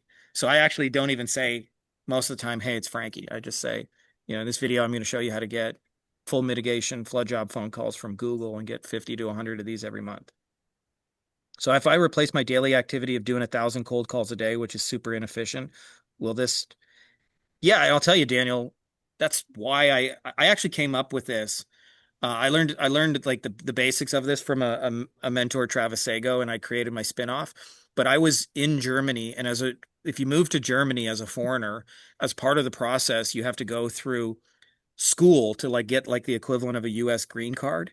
So I was in school like 7, 8 hours a day, and then I would come home and do sales calls, and I was just fucking exhausted. And I was running ads, but what I figured out is when video could take those calls for me, I closed more people. Like, firstly, because it eliminates the scheduling thing. It's like they get the information right away when they want it and they're hot, not how's your Tuesday the 27th at 3 p.m. Oh, let me double check and getting rescheduled. They get the information and video can be having conversations with thousands of people at once. I'll sometimes, by the way, I sometimes do this exact process in a Google Doc. I don't always do it in video. Sometimes I'll do it as written format, but I can see stuff like this where I can see like 33 people are reading the document at the same time. And I'm like, my pitch is being made 33 times at once. Real me could never do that. And I've learned that if you want to make more money, make more offers. And if you want to make more offers, digitize them so anybody can, because like if you're doing phone calls, you can only make one offer an hour. So you like the most amount of money you're ever going to make in an hour is one closed deal. If you're running Facebook ads to test, what are you asking them? And where are you sending them? I'm not usually asking them. I'm offering them like a specific type of person, and then I'm getting them to like raise their hand in some way, either to fill out a form and take a next step, or sometimes I'll just like for really simple like version 1.0, like when I'm just MVP, I'll just say if you want more details, reply to this ad. And if nobody replies to the ad and says tell me more about it, I know that I'm missing the mark. But if people say like Send me details. Send me details. I know they'll probably buy it. Sorry, let me see if I can make this bigger for a second because we got a lot of questions here. I'm selling AI receptionist and go high level services. Any idea how this would work? Yeah, this is a thing, Patrick. You're not actually selling AI voice services. Everybody thinks your service is what they're buying. Like, what happens when you install the AI voice thing? And it's usually two things. It solves the problem of eliminating spam and missed calls and things like that. So, show an image of a spam call or a missed call. And it also puts bookings in their calendar. So show them an example of a booking. What you don't want to do, there is not like somebody said they're in med spa. There's not a med spa today that woke up and said, I really need AI receptionist GHL services. Whew, my life would be complete if I could have. This is why I say you guys aren't selling what you really think you're selling. Yeah, you can send a Loom video like an individual LinkedIn post per niche, of course. What if you have different price tiers? Um, I would suggest either do one of two things. Either stop, make it a single price tier because you're just going to confuse them. And by the way, the more things you give them to think about, the more reasons you give them to say no. Or if you're going to do price tiers, then I do it as like a gold, silver, or bronze. It's like we got this package, so it's not like a yes or no decision. Like software does this really, really well. When you go to a software thing, do you want the beginner package? Do you want the light, or do you want the enterprise? But it doesn't give you 54 decisions to make. If you give somebody a menu that's too big, they'll take 15, 20 minutes to decide what to eat. And often they'll just, in our world, just not buy anything. So I would suggest like simplify that if you can. If the number of leads like fluctuates, like just so you know, on the 50 to 100, we actually knew we could get them 100 to 200 calls a month. So we were actually promising less than what we could actually do. But if you don't know that, just focus on the specific types of people. Like when I first started doing motorcycle cases, it was just, we'll get you motorcycle cases. It wasn't like, we'll get you this many for this price. Obviously, the more details you can include, the more real it'll be for them. But if you don't know, like don't promise what you don't know. How does he target his audience to not get unqualified people? That's a loaded question, Aaron, but I'll give you the shortcut to a lot of that. So unqualified people in almost every niche meet two criteria. One is that they're not spending money on advertising, so you have to convince them to invest in their business. And they're almost always single solo operators. So just in my ad, I would just call it out. So like if I wanted to do, in my case, the full mitigation jobs, I would say something like, who's interested in getting full mitigation jobs so that they have steady work for their team. Now I'm talking to somebody who has a team, and now I'm not talking to single solo people. But that's how you weed out almost all the unqualified people in every niche, by the way, are single solo operators. Can you give examples of hand raisers you could do in a Facebook group that won't sound promotional? I know a lot of rules saying no promotional or marketing service. I'll tell you one of my favorite ones, Eric. And this is really incognito, but one of my favorite questions to ask in a community to find out what problems they have is I'll say something like this. Let me scroll down. What would you tell someone not to become a blank? So why would you tell someone not to become a restoration contractor? So I know in my case, like the answers will be because we're always waiting to get paid from insurance companies. I might then go friend the people who did that and just be like, hey, Eric. And this would now switch to like private message. It would be like, hey, Eric, do you find that you normally get paid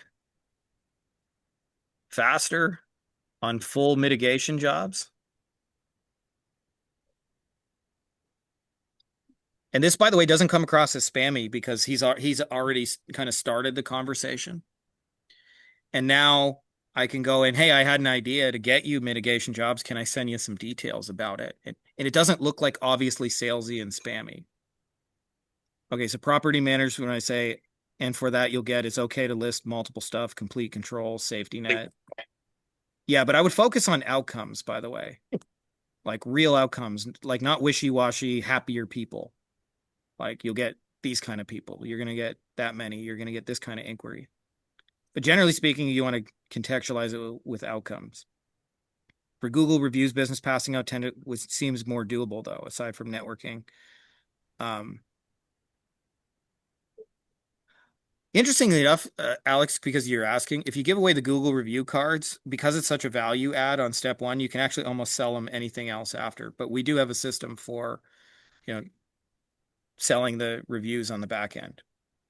But if you give them that kind of gift, you don't have to.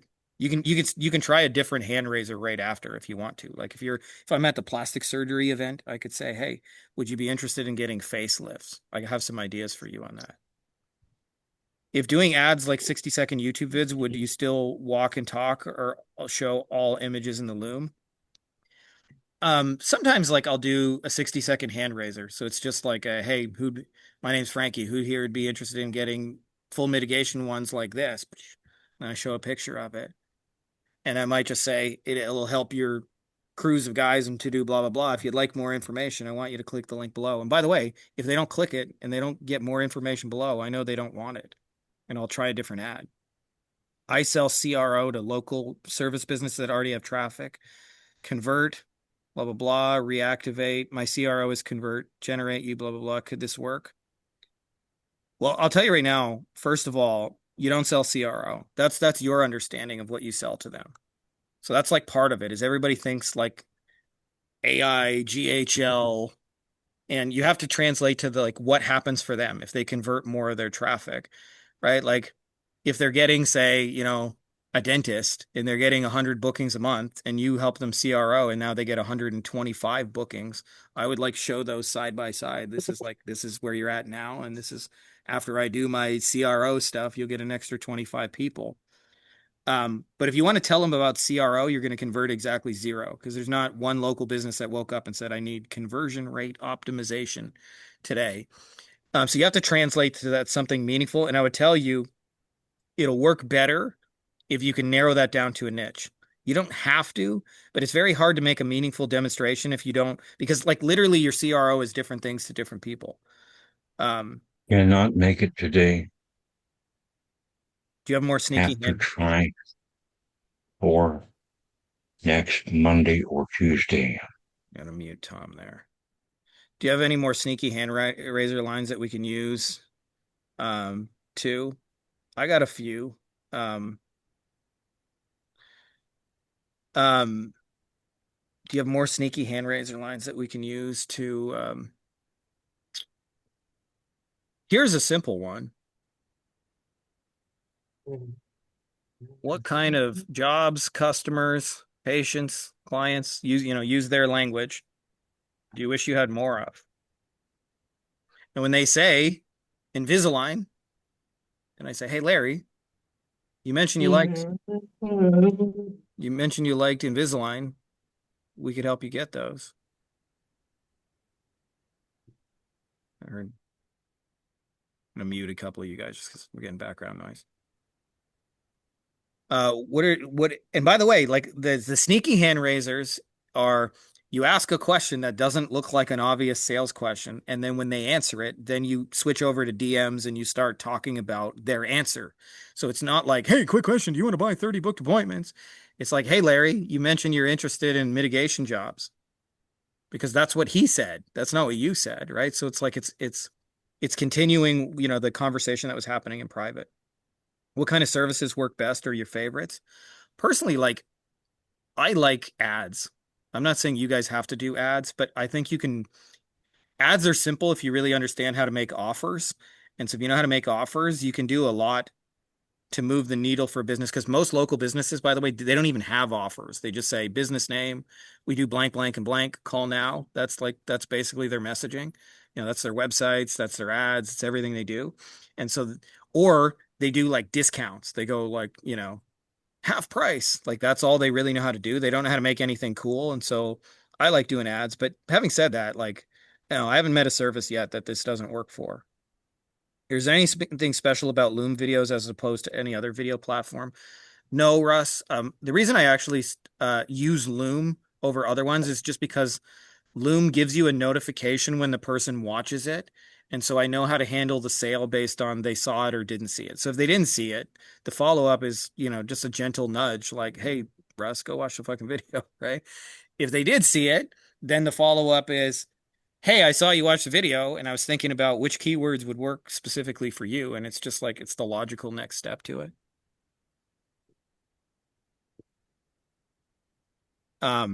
I do have some other GPTs to help you copyright better. I'll share that with you guys in a minute. How do you record a proposal loom that needs to close the deal without a follow-up call? What's the last 30, 60 seconds? How do you structure the offer in CT? Well, the most important detail is right here, right? Milo, how do I move this? When I showed you here, the most important detail is when you show the money, show them something more valuable. Like I always say, like if I say to you, Milo, I got a house for sale, it's $250,000. It's not a deal or a ripoff until you know what kind of house you're getting. So like when you present the price of your thing, always contextualize it with something that's more valuable than the money. This is why people say like, oh, it only works for $1,200 things. No, it just means you don't know how to contextualize $10,000 worth of value if you're charging $1,200. So if you want them to close, just like, hey, the investment is this, and you're going to get this much more valuable thing for it. If you nail Frankie, that, question. yeah. I asked before in the chat, if you don't know how many, let's say I do Facebook ads and I don't know how many leads I will get for the person with the ad, how can I put it in perspective so it's actually a good deal for him? Well, usually, cool thing is if you're selling the thing they want, it's an expensive thing for them. And so even if you just bring them one or two a month, that's usually going to still be an ROI for them. So like, for example, All right. like with these mitigation jobs, they're usually at least $10,000 and their margins are like 30, 40%. So that means they're going to make like 3-4 grand a job. So if I only brought him one that entire month, he would still break even. All right. I do like wedding venues, and they're also like at 26,000, so they have like a 30% margin as well. Yeah. So usually like what I'll say when I don't know is I'll say exactly that. Even if you just got one of these, you would still come out ahead. All right. Thanks. What are the general stats and percentage of looms that get seen and percentage of looms that convert? That's a loaded question, Frank, because it depends on how you get them to the video. Like if you're sending like what a lot of people do, like we have people who use them as cold DMs and just mass blast them, then the percentage that gets seen is obviously going to be lower. If they've raised their hand and said, tell me more about that, then the percentage is going to be way higher. And if they've seen a few of your things, it's going to be absurdly high percentage. The closing rates are typically about 15 to 20% on my stuff. I don't know everybody else's stats. And a lot of times people go, well, I close 60, 80% of my calls, and they think, aha, like I'll close. What they don't realize is if somebody would watch or if somebody would jump on a call with you, like say 10 people are willing to jump on a call with you, that means usually 100 people would watch a 5-minute video about the same thing.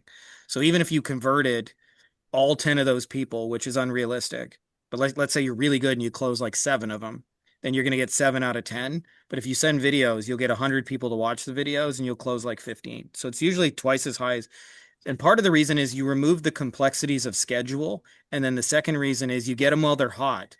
Like when they're most interested, they don't have to wait 3 days and schedule with you and then have to like rekindle that desire.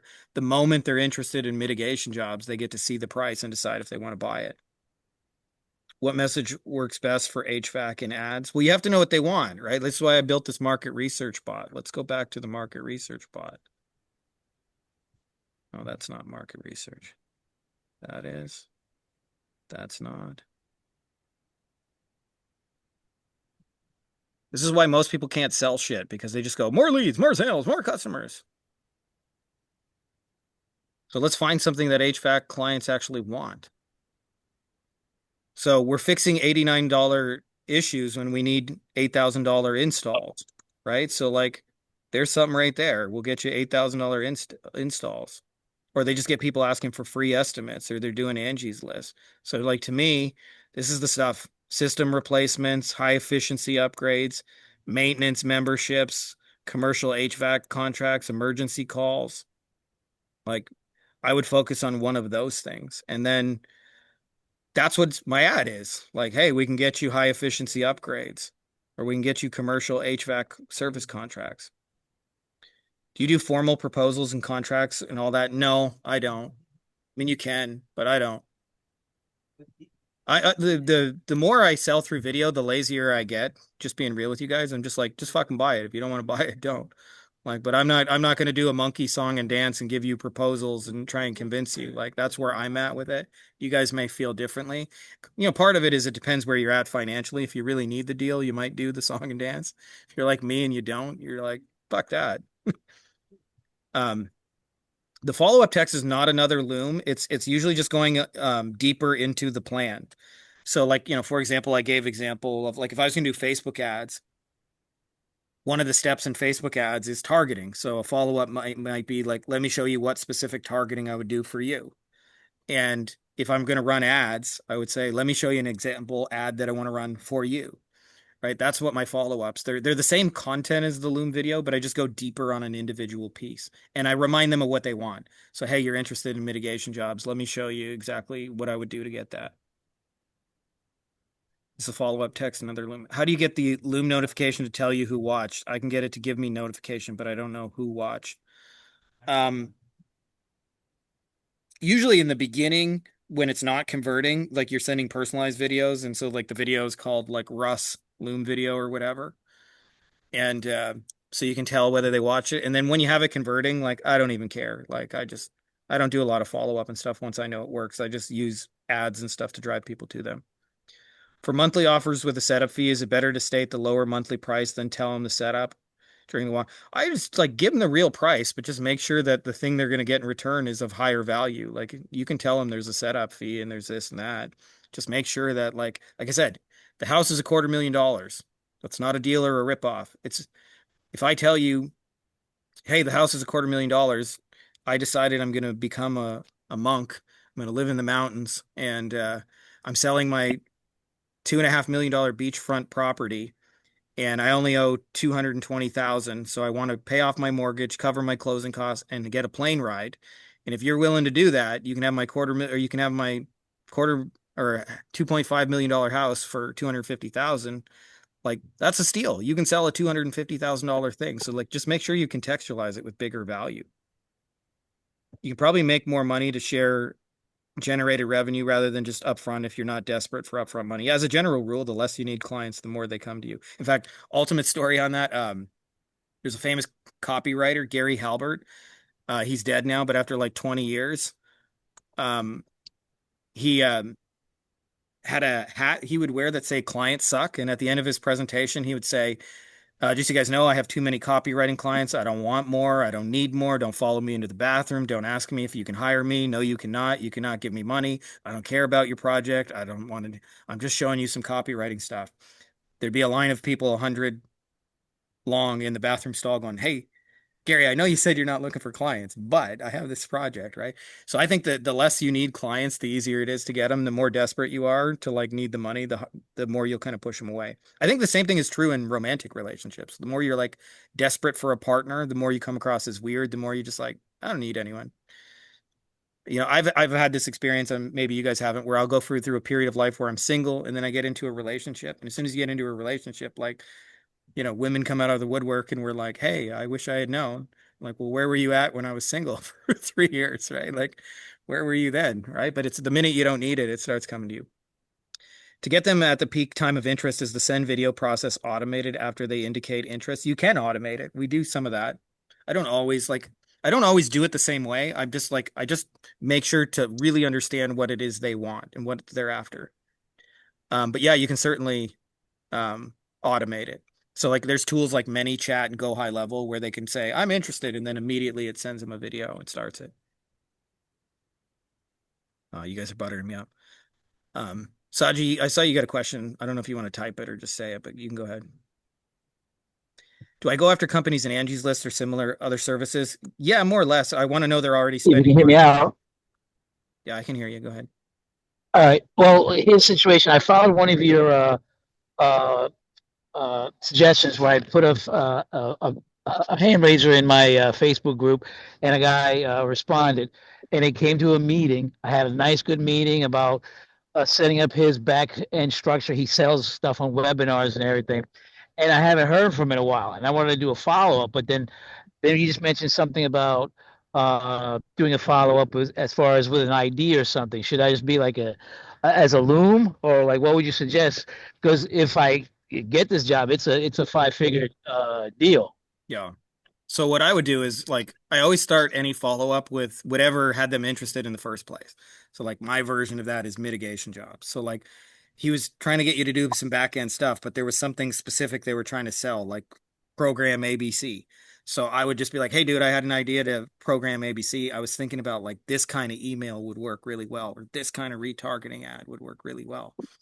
And that's how I do it, like without coming across as weird or desperate. It's just like, "Hey bro, I had another idea for you." By the way, ideas are never unwelcome. All right, cool. Yeah, because I think now he's shopping around that he got an idea what my price range is. But so I just didn't want to like you said, seem desperate. Yeah, totally. Andrew says this is perfect. I hate sales calls. I've learned actually from doing this that prospects told me they hated sales calls.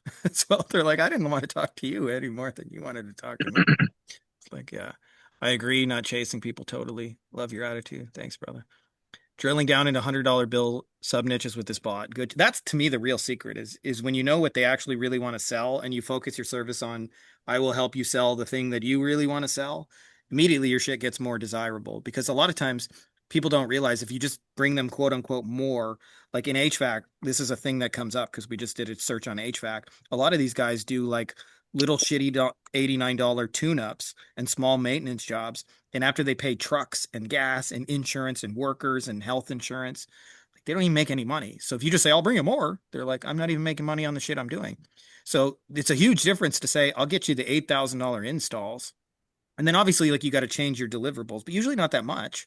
It's like there's keywords, like if you're doing SEO, there's keywords that people are looking for repairs and there's keywords that people are looking for installs. Just aim it at the right keywords. Or if you're running ads, you can run an ad for an $89 thing just as easily as you can run an ad for an $8,000 thing. Focus it on the $8,000 thing. What about ResearchBot are you talking about? It's a paid thing. No, it's just right here. Like this is a program I made, Carlos, that it'll just tell you like the problems in your niche and what they're trying to do and all that. No, it's the Francis bot. There you go. Could you please template and share the AI prompts? Yeah, it'll probably take me a day or two to do that, just so you guys know, but I'll send you guys the AI prompts as a template. So true, especially when you become a dad. Yeah, since I become a dad, I'm like, I want to spend more time with my kids and less time trying to convince people to do shit on calls. See you, Aaron. Instead of showing images when explaining my step, can I just show my screen on how to you can certainly do that, especially as long as you're showing them like real stuff. Like what a lot of people do is like you got to understand like they don't believe us as marketers. So like a lot of what I'm trying to do is make this real. What a lot of people try and do is they try and make it sound cool. So I'll give you an example. Like we've sold houses through video and not like retail stuff. We sell like investment properties. So investment properties, people want to know two things. Okay. They want to know like what price am I getting it for and what it's worth. You know, like in other words, how much money can I make off this deal? And then they want to know the condition of the home because they got to fix it. So I have a lady, her name's Nicole. She drives around and she makes videos. And when people make videos, a lot of times they're these overproduced corporate like at Frankie Finn Estates, you will be in the ultimate of luxury. And that just sounds like bullshit, right? Ours are, let me show you what you're gonna have to fix. Yeah, you can see there's some mold down here. There's a little issue with the foundation. I don't know how serious the foundation is. You can see the drywall's banged up over here. There's a couple shingles on top, and we show them like in full detail like what you're actually buying. And so um as long as the process you're showing them is real and you have to get away from trying to make your shit sound cool and make it sound real. Like, okay, this is what I'm actually showing them in this is what I'm actually going to do. I'm going to go after these keywords. I'm going to change your listing. I'm going to put these jobs and you got to go drive and quote them. So as long as you show them the process, but you do it in a way where what you're showing them is real, it's totally fine. For GRB, would each rep have a general Loom video or niche custom per rep? Um, depends how many services they have, but I've helped a few companies that have multiple sales reps, and how we use it is we usually send the Loom videos before the sales talk, and it's just one the same for everybody in the company, and it makes it like 1,000 times easier for them to close stuff. In fact, I encouraged them just to fire all the reps, but they didn't want to do that. So, would you recommend remarketing ads if you place the Loom on a website? I do personally, Eric. I believe in this day and age that people have more distraction than ever, and they need to see the offer a few times. So I'm big on like show it to them 7 to 10 times before we officially count it as a no. Where you were gonna share some of your other custom GPTs. Yeah, what are you guys looking for? I got a million GPTs to do a million different things. Yeah, I'll get you guys templates for the the images so you kind of know what to do. But I want to just articulate with the images. What most people get wrong is they try and show big results. I'll make you $300,000. I'll get you 100 people this month. And it tends to work better if you show them one. One is just like it's so much more understandable to them. Right? So here, I didn't show them a million people. I showed them one homeowner saying my shit's fucked Love up. it. Sorry, go ahead, Jimmy. I don't know. Was that you, Jimmy V, trying to say something? No. Read your book. Love it. Can we record the slide as a video and run Facebook ads? You can. As I say, if like a lot of times people ask me, what's the next step sequence? And the truth is, if you really know what they actually want, you can actually break a lot of the rules and things like that. And if you don't know what they want, like it don't matter what order of steps you want. If you just say, I'll get you more $89 tune-ups, they will not buy from you, by the way. Yeah, hold on. I have one for hand raisers. Let me just find it for you.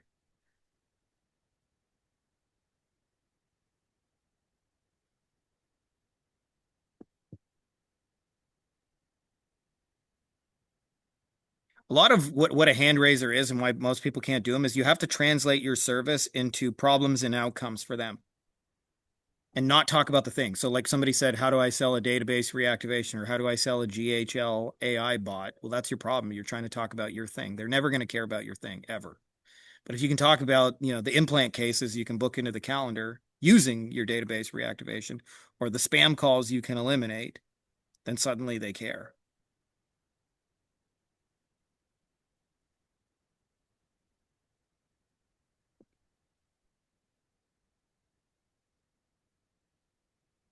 There you guys go. There's a hand raiser bot for you guys who want one.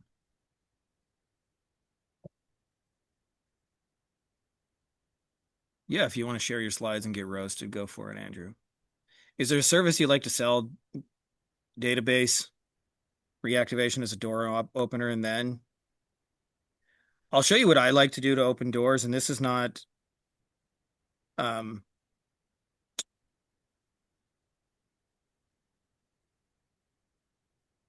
so if you talk to 100 different businesses, they're all going to tell you the same thing. They're going to say, we want more new customers, patients, clients, whatever.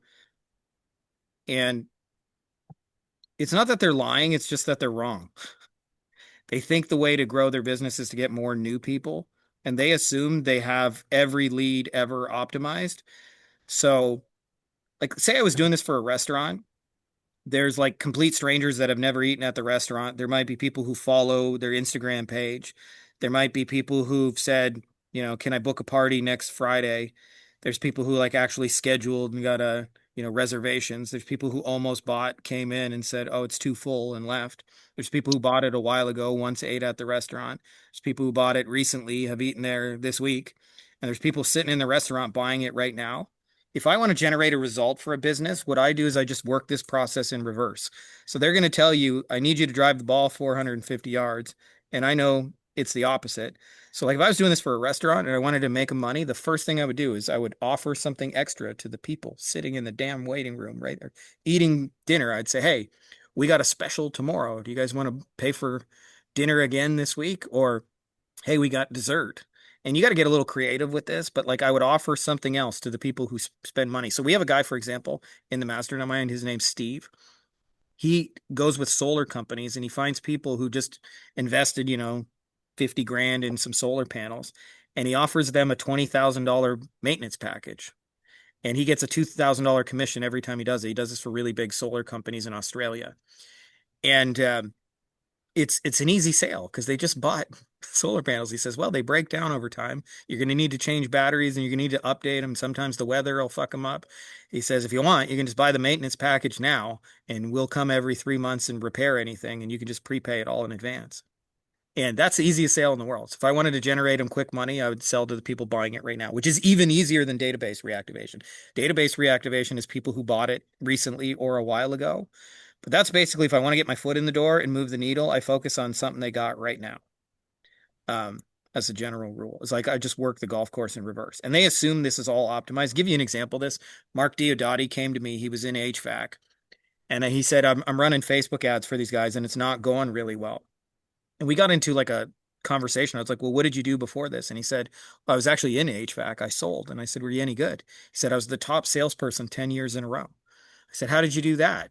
And he said, well, what I did is I focused on when people would, I'd give, for every 10 presentations I would give, 3 people would buy the system. And he said, what most people do is they just throw away the other 7 people. But I would wait a week and I'd call them back and say, was it just a money thing? And they would say, yeah, it was just a money thing. And he would say, could we finance it? Like, could I lower the price? Is there a way I can get you to buy the system? And he said, when he would do that, 1 or 2 more people would buy the system. So there's a name for it in the industry. Not many people do it, but they call it rehash. So I looked at him and I was like, Mark, why are you selling Facebook ads over here where you're mediocre as fuck? And you're one of 800 other companies competing when some of these companies have like hundreds of fucking turndowns every month that almost bought. Why don't you just do for them what you did for yourself and call those people and just ask, was it a money thing? And he did that and he switched to, I'll be your rehash guy and I'll follow up with anybody who said no to you. And you just have to pay me a commission when it works. He signed 20 clients in the first week he offered it. So when I want to get my foot in the door, I'm like, I always work this process in reverse. So in his case, he was working with the almost bots. So I hope that answers your question, but that's to me the fastest way to get your foot in the door and create a meaningful result.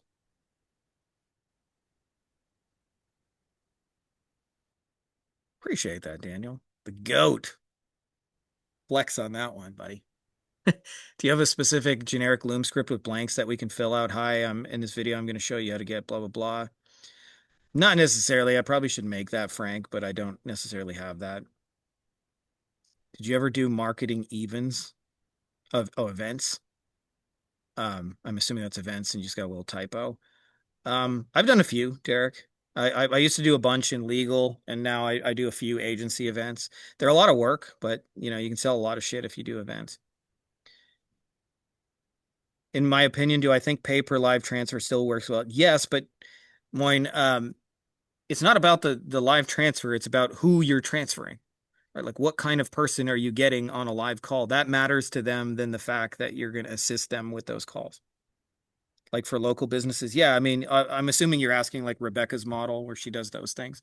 I've never like actually like sold that as a service, but that's not true. We actually did we played around with a referral event back in the day where we'd help personal injury lawyers like have an event where they would get all the ideal referral partners in a room, which you just tell them, hey, there's going to be other cool referral partners. We're having a get together at the bar. Do you want to come? And it's just mostly just inviting. So converting leads, lists, calls, visitors. Yeah, exactly. They're Andreas, they're always sitting on assets they don't know they can use. Can you talk about applying this formula to selling a website to someone who has a service business? Maybe they have Google business profile, but they don't have a website. So I'll tell you a story on that, Carrie. I used to sell websites in the beginning, and I sold websites as websites, and I would sell them for $500 to $1,000, and I got all kinds of pushback on it. One day, plastic surgeon said to me, he said, I really want to get some mommy makeover patients. He said, do you think you can make me a mommy makeover website? And for those of you guys who made websites, like it's just different pictures, different copy, but it's the same shit, different pile. I was like, yeah, of course. He said, do you think people go to Google and they search for mommy makeovers? And I pulled up the Google keyword tool. And I was like, yeah, they do. He said, do you think you could rank for this? I said, oh yeah. I pulled up like just an example search. I was like, this is actually easier than the stuff we're going after. And he was like, okay, here's 10 grand, build it. And I was amazed because up until that point, they were always like, send me proposals and get me, like I was always chasing them. And that was the first time I do was just like, here's a $10,000 check, go do it. And what I realized through the process, not immediately, by the way, it took years to figure out what I had actually is in his mind, he was buying mommy makeover patients, not a website. So that's why I say again, you're not selling what you think you're selling. If you can figure out the kind of person you're going to bring them, and if you don't know who you're going to bring them, run that market research bot. What does this even mean? I can't see what that says.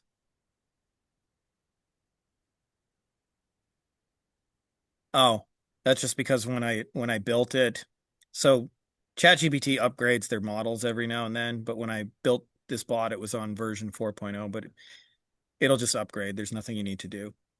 Thanks. It's been super helpful. Cool, guys. I'm excited for you guys to do this. What's the biggest people make mistake with their first diagnostic Loom video that kills the client's momentum before they even start? Not sure if this is what you mean, Milo, but the two biggest mistakes I see is they start the video saying, "Let me tell you about my service." You're not telling them about their service. They don't wake up going, I need services. The second biggest mistake is they get to the end and they don't tell people how to buy it. So like you actually make a good presentation and they couldn't give you money if they wanted to. And then the third thing they do is they read the script like robots instead of being like, an actual just human speaker. So reading it like a robot is like, hey, my name is Frankie. In this video, I will show you how to get mitigation calls like the one you are seeing now. Step 1. This works well if you are this type of person. So if you read it like that, those are the three biggest things I see. It's like either people start the video saying, I'm going to tell you about me instead of I'm going to tell you about a result that you can get that's meaningful to you.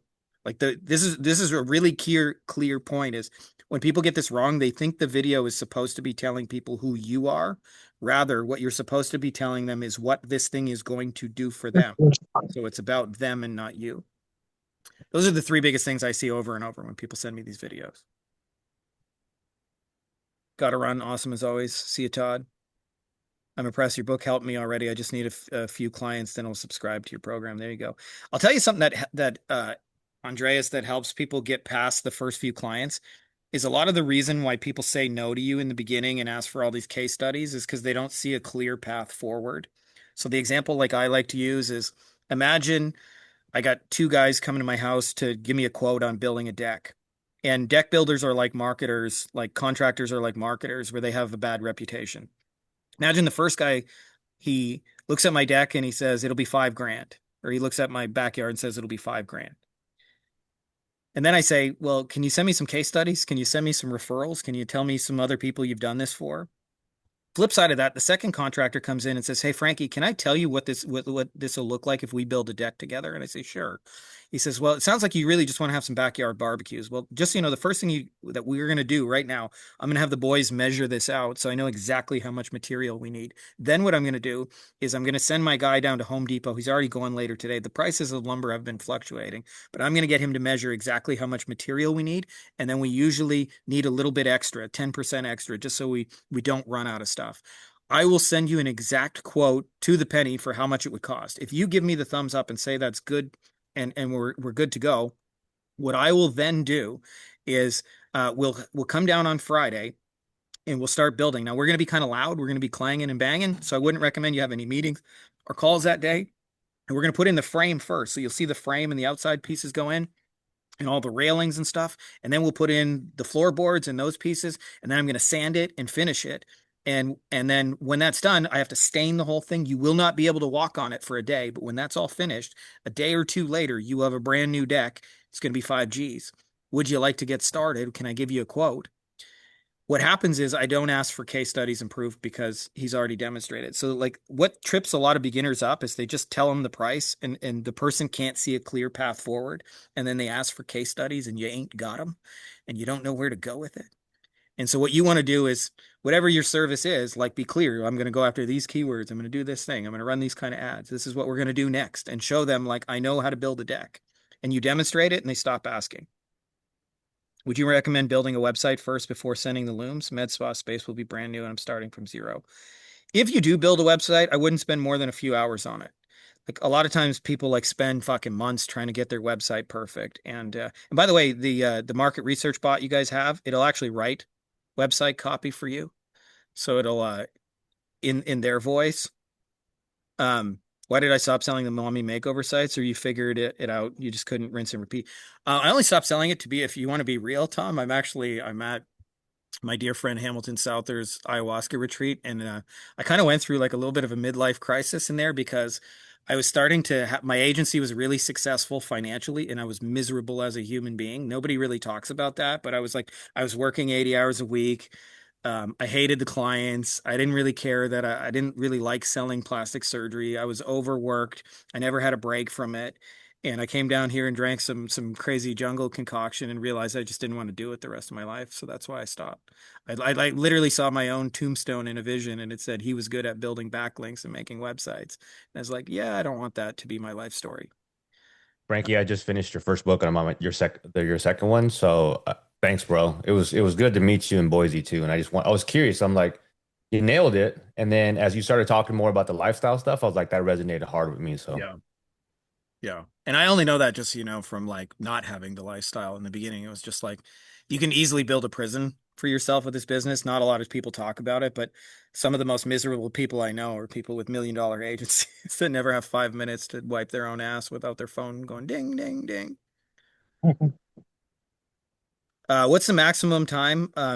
So my first couple of copies were 5 minutes, and I did them 5 minutes because I was only using the free version of Loom and I didn't know it would work. And I've had this experience. I don't know if you guys have had this where I sign up for a software and then I end up using it one time, and then a month later I forget about it. And then all of a sudden, 7 years later, I realize, oh my God, I've been paying for this software for like 7 years.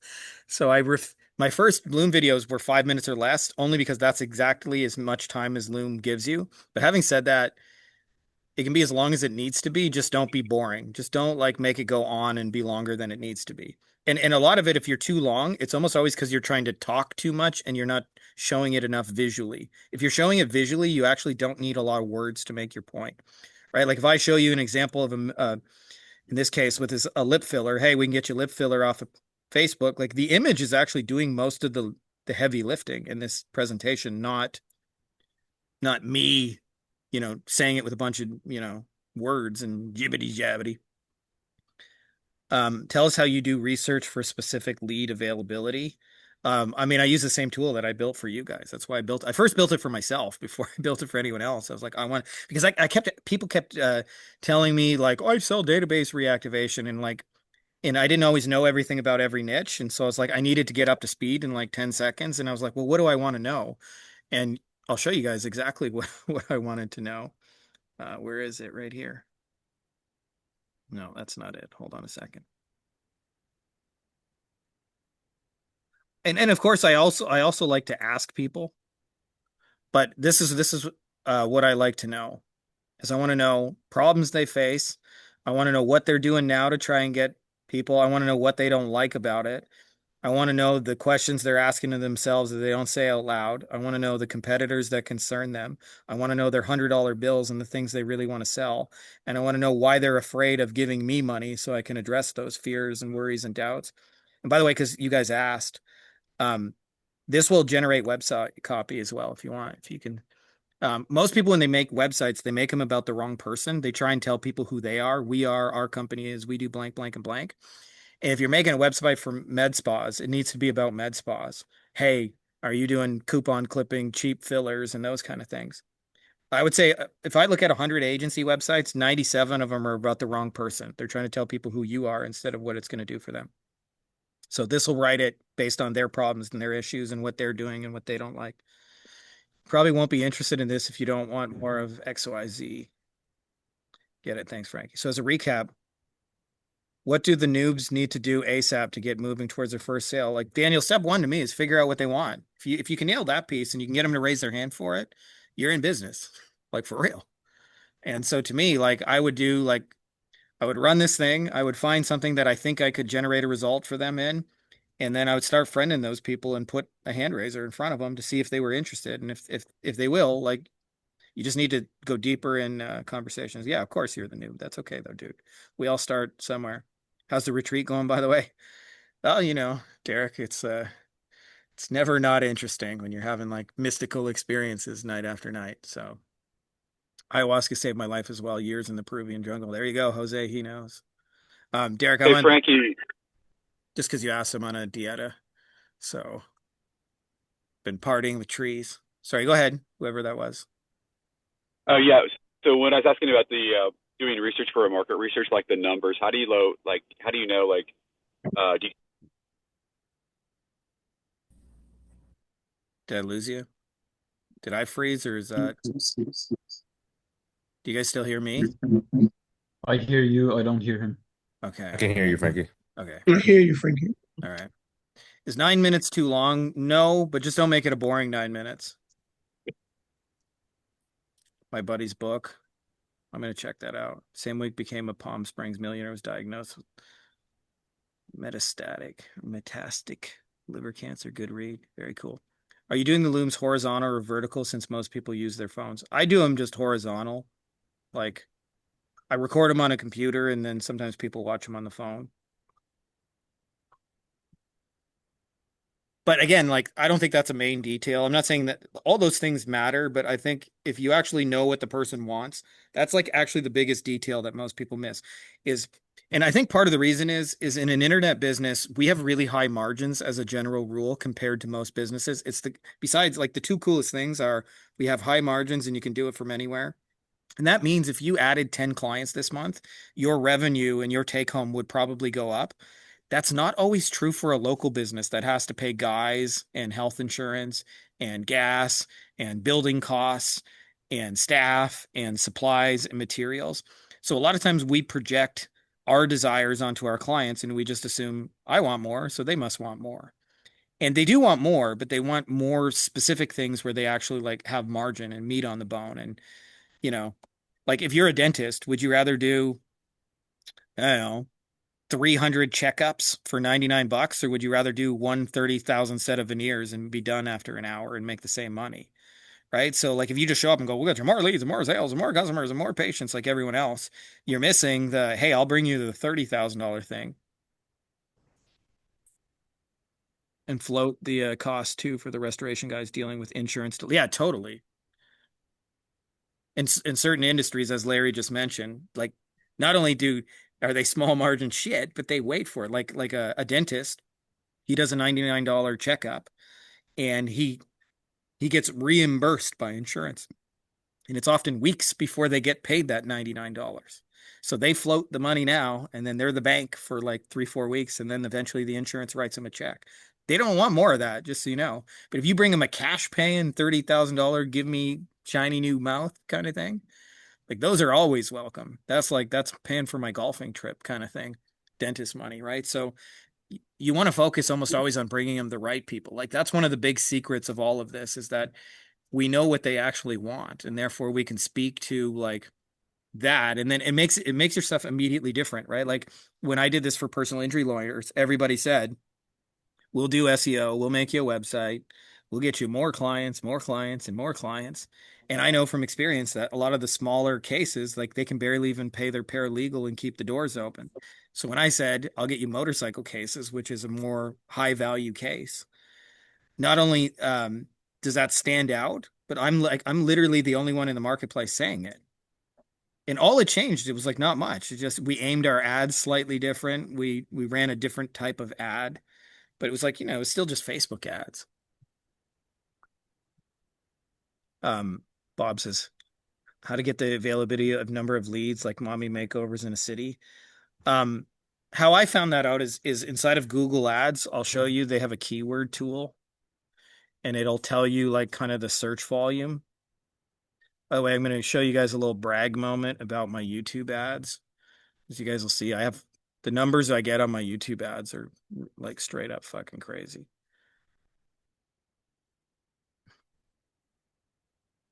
I still get 5-cent clicks by the hundreds of thousands in 2026. And this is my account's in Canadian, so that's really like 3.75 cents in real money.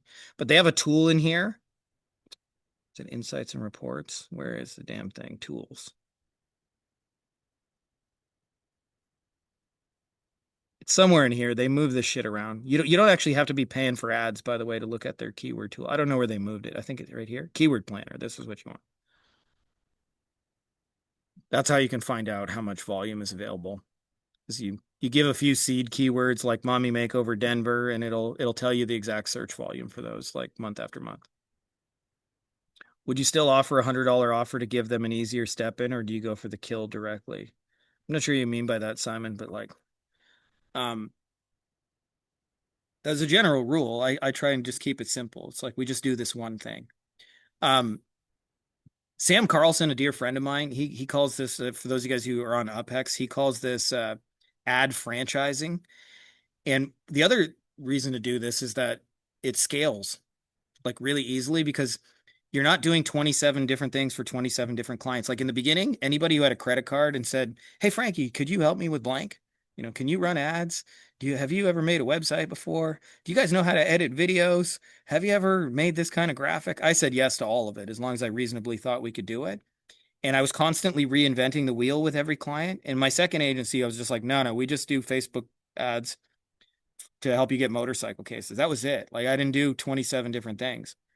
And what happened is when I would find one ad that worked for one client, I would give the same ad to every client. I was just like, so I wasn't solving like 30 different problems for 30 different clients. I was solving one problem and then dispersing it 30 times. And so sometimes I could spend an hour, come up with a winning ad, give it to everybody, and like I'm done for the week. That's it. That was my contribution is we came up with one killer ad. So part of the reason I like that as well is like once you actually start getting a bunch of clients and they're closing, is that you don't have 87 moving pieces. And the less moving pieces you have, the easier it is to scale. Like I can think of Kyle, who was our first Wolfpack mastermind guy. And Kyle's one of the things he was doing is he said most of his clients had bad websites. And so he was doing SEO. And so he would redesign their websites so it would convert for SEO reasons and like, be optimized. And he said it was just such a pain in the ass doing the websites. And one day I said to him, I was like, Kyle, what's actually moving the needle? And he said, oh, it's the GBP. And I said, why don't you double down on the GBP and just fuck off with the websites? And so he stopped doing the websites. And what happened is the whole business scaled 100 times easier once he had like 75 less moving pieces. He was trying to optimize for like 800 things and build a team. And I was like, once we stopped doing all that shit, he just had one thing to do: get control of their GBP and make it work.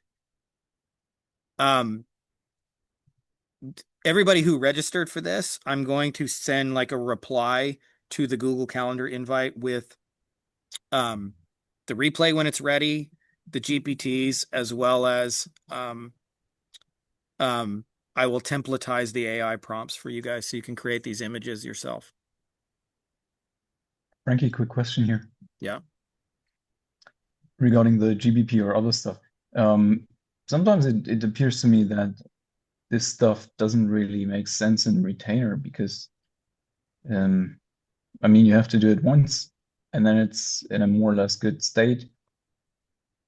But then having customers pay the same amount of money every month, will they stay long? Because for me, I'm thinking once they have it, they'll be like, okay, thank you, bye-bye. You think so, but I promise you that's so you have to kind of like get a little insight into their world. So like when you're a single solo internet person, a lot of your decisions are made by money and they have to be, right? Like that's just where they're at. Like where you're at is like if you can save $300 and eliminate a software, like you do it. If I'm a plumber and I got a team of 12 and I got 3 trucks on the road and I'm driving around like unclogging toilets, yeah, I could save $1,500 a month if I cut you guys out, but that just gives me one more thing to deal with. And it's a thing that it's like not in my wheelhouse. Now, having said that, like what you're asking is a complex question because I've learned retention actually has more to do with client experience and less to do with like results. Meaning like you send them a gift in the mail and you give them like timely updates and they know what's going on. That actually keeps clients more than great results. The story I use that's an example of this.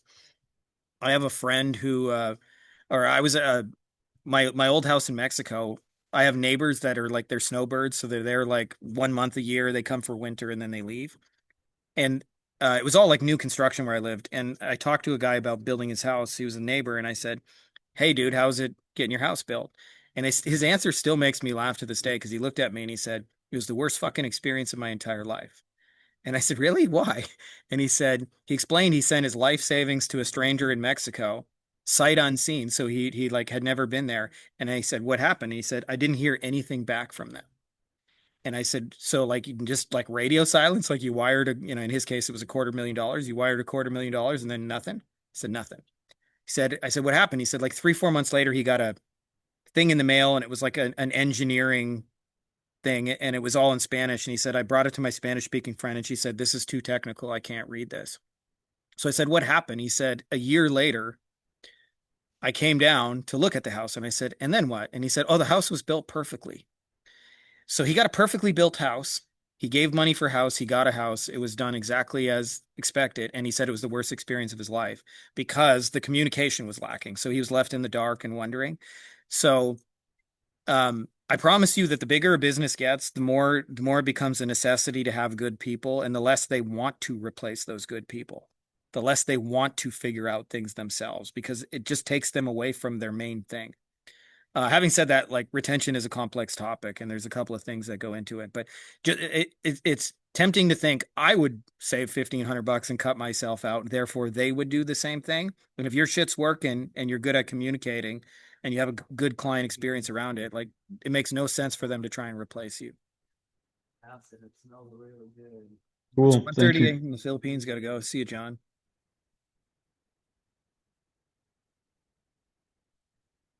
Yeah. And I would focus on the specific types of tenants that they want. If you're not sure who that is, just ask them. Say, who makes for the best tenants? Like, don't make it a sales pitch. Just ask them. They'll tell you. And then I build an offer going, those are the tenants I bring. What are the odds, right? Going to be at the 7FA in March. I probably am not going to go to the March one just because we got some family travel, but I'll probably be at the next one after that, whenever that is, 3 months later. But I'd love to see you in person, Larry. If you're coaching someone on how to record their own sales loom after an intro call, what's the one thing you make them nail before the outcome? Like that's it. If you don't know what you're actually like, people have wishy-washy outcomes. That's why I showed you guys in the beginning. Like people say shit like most people don't know what their outcome is.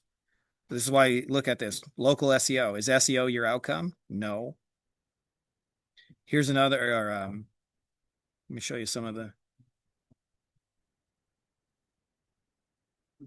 like these are not outcomes. We're going to build citations for you. We're going to fully manage. We're going to replace your Yext. Are you struggling with backlinks? When they miss those, the sales are hard. Because there's no plumber who's going, man, I'm really struggling with my backlink strategies. Or a dentist who goes, I wish somebody could help my backlink strategy.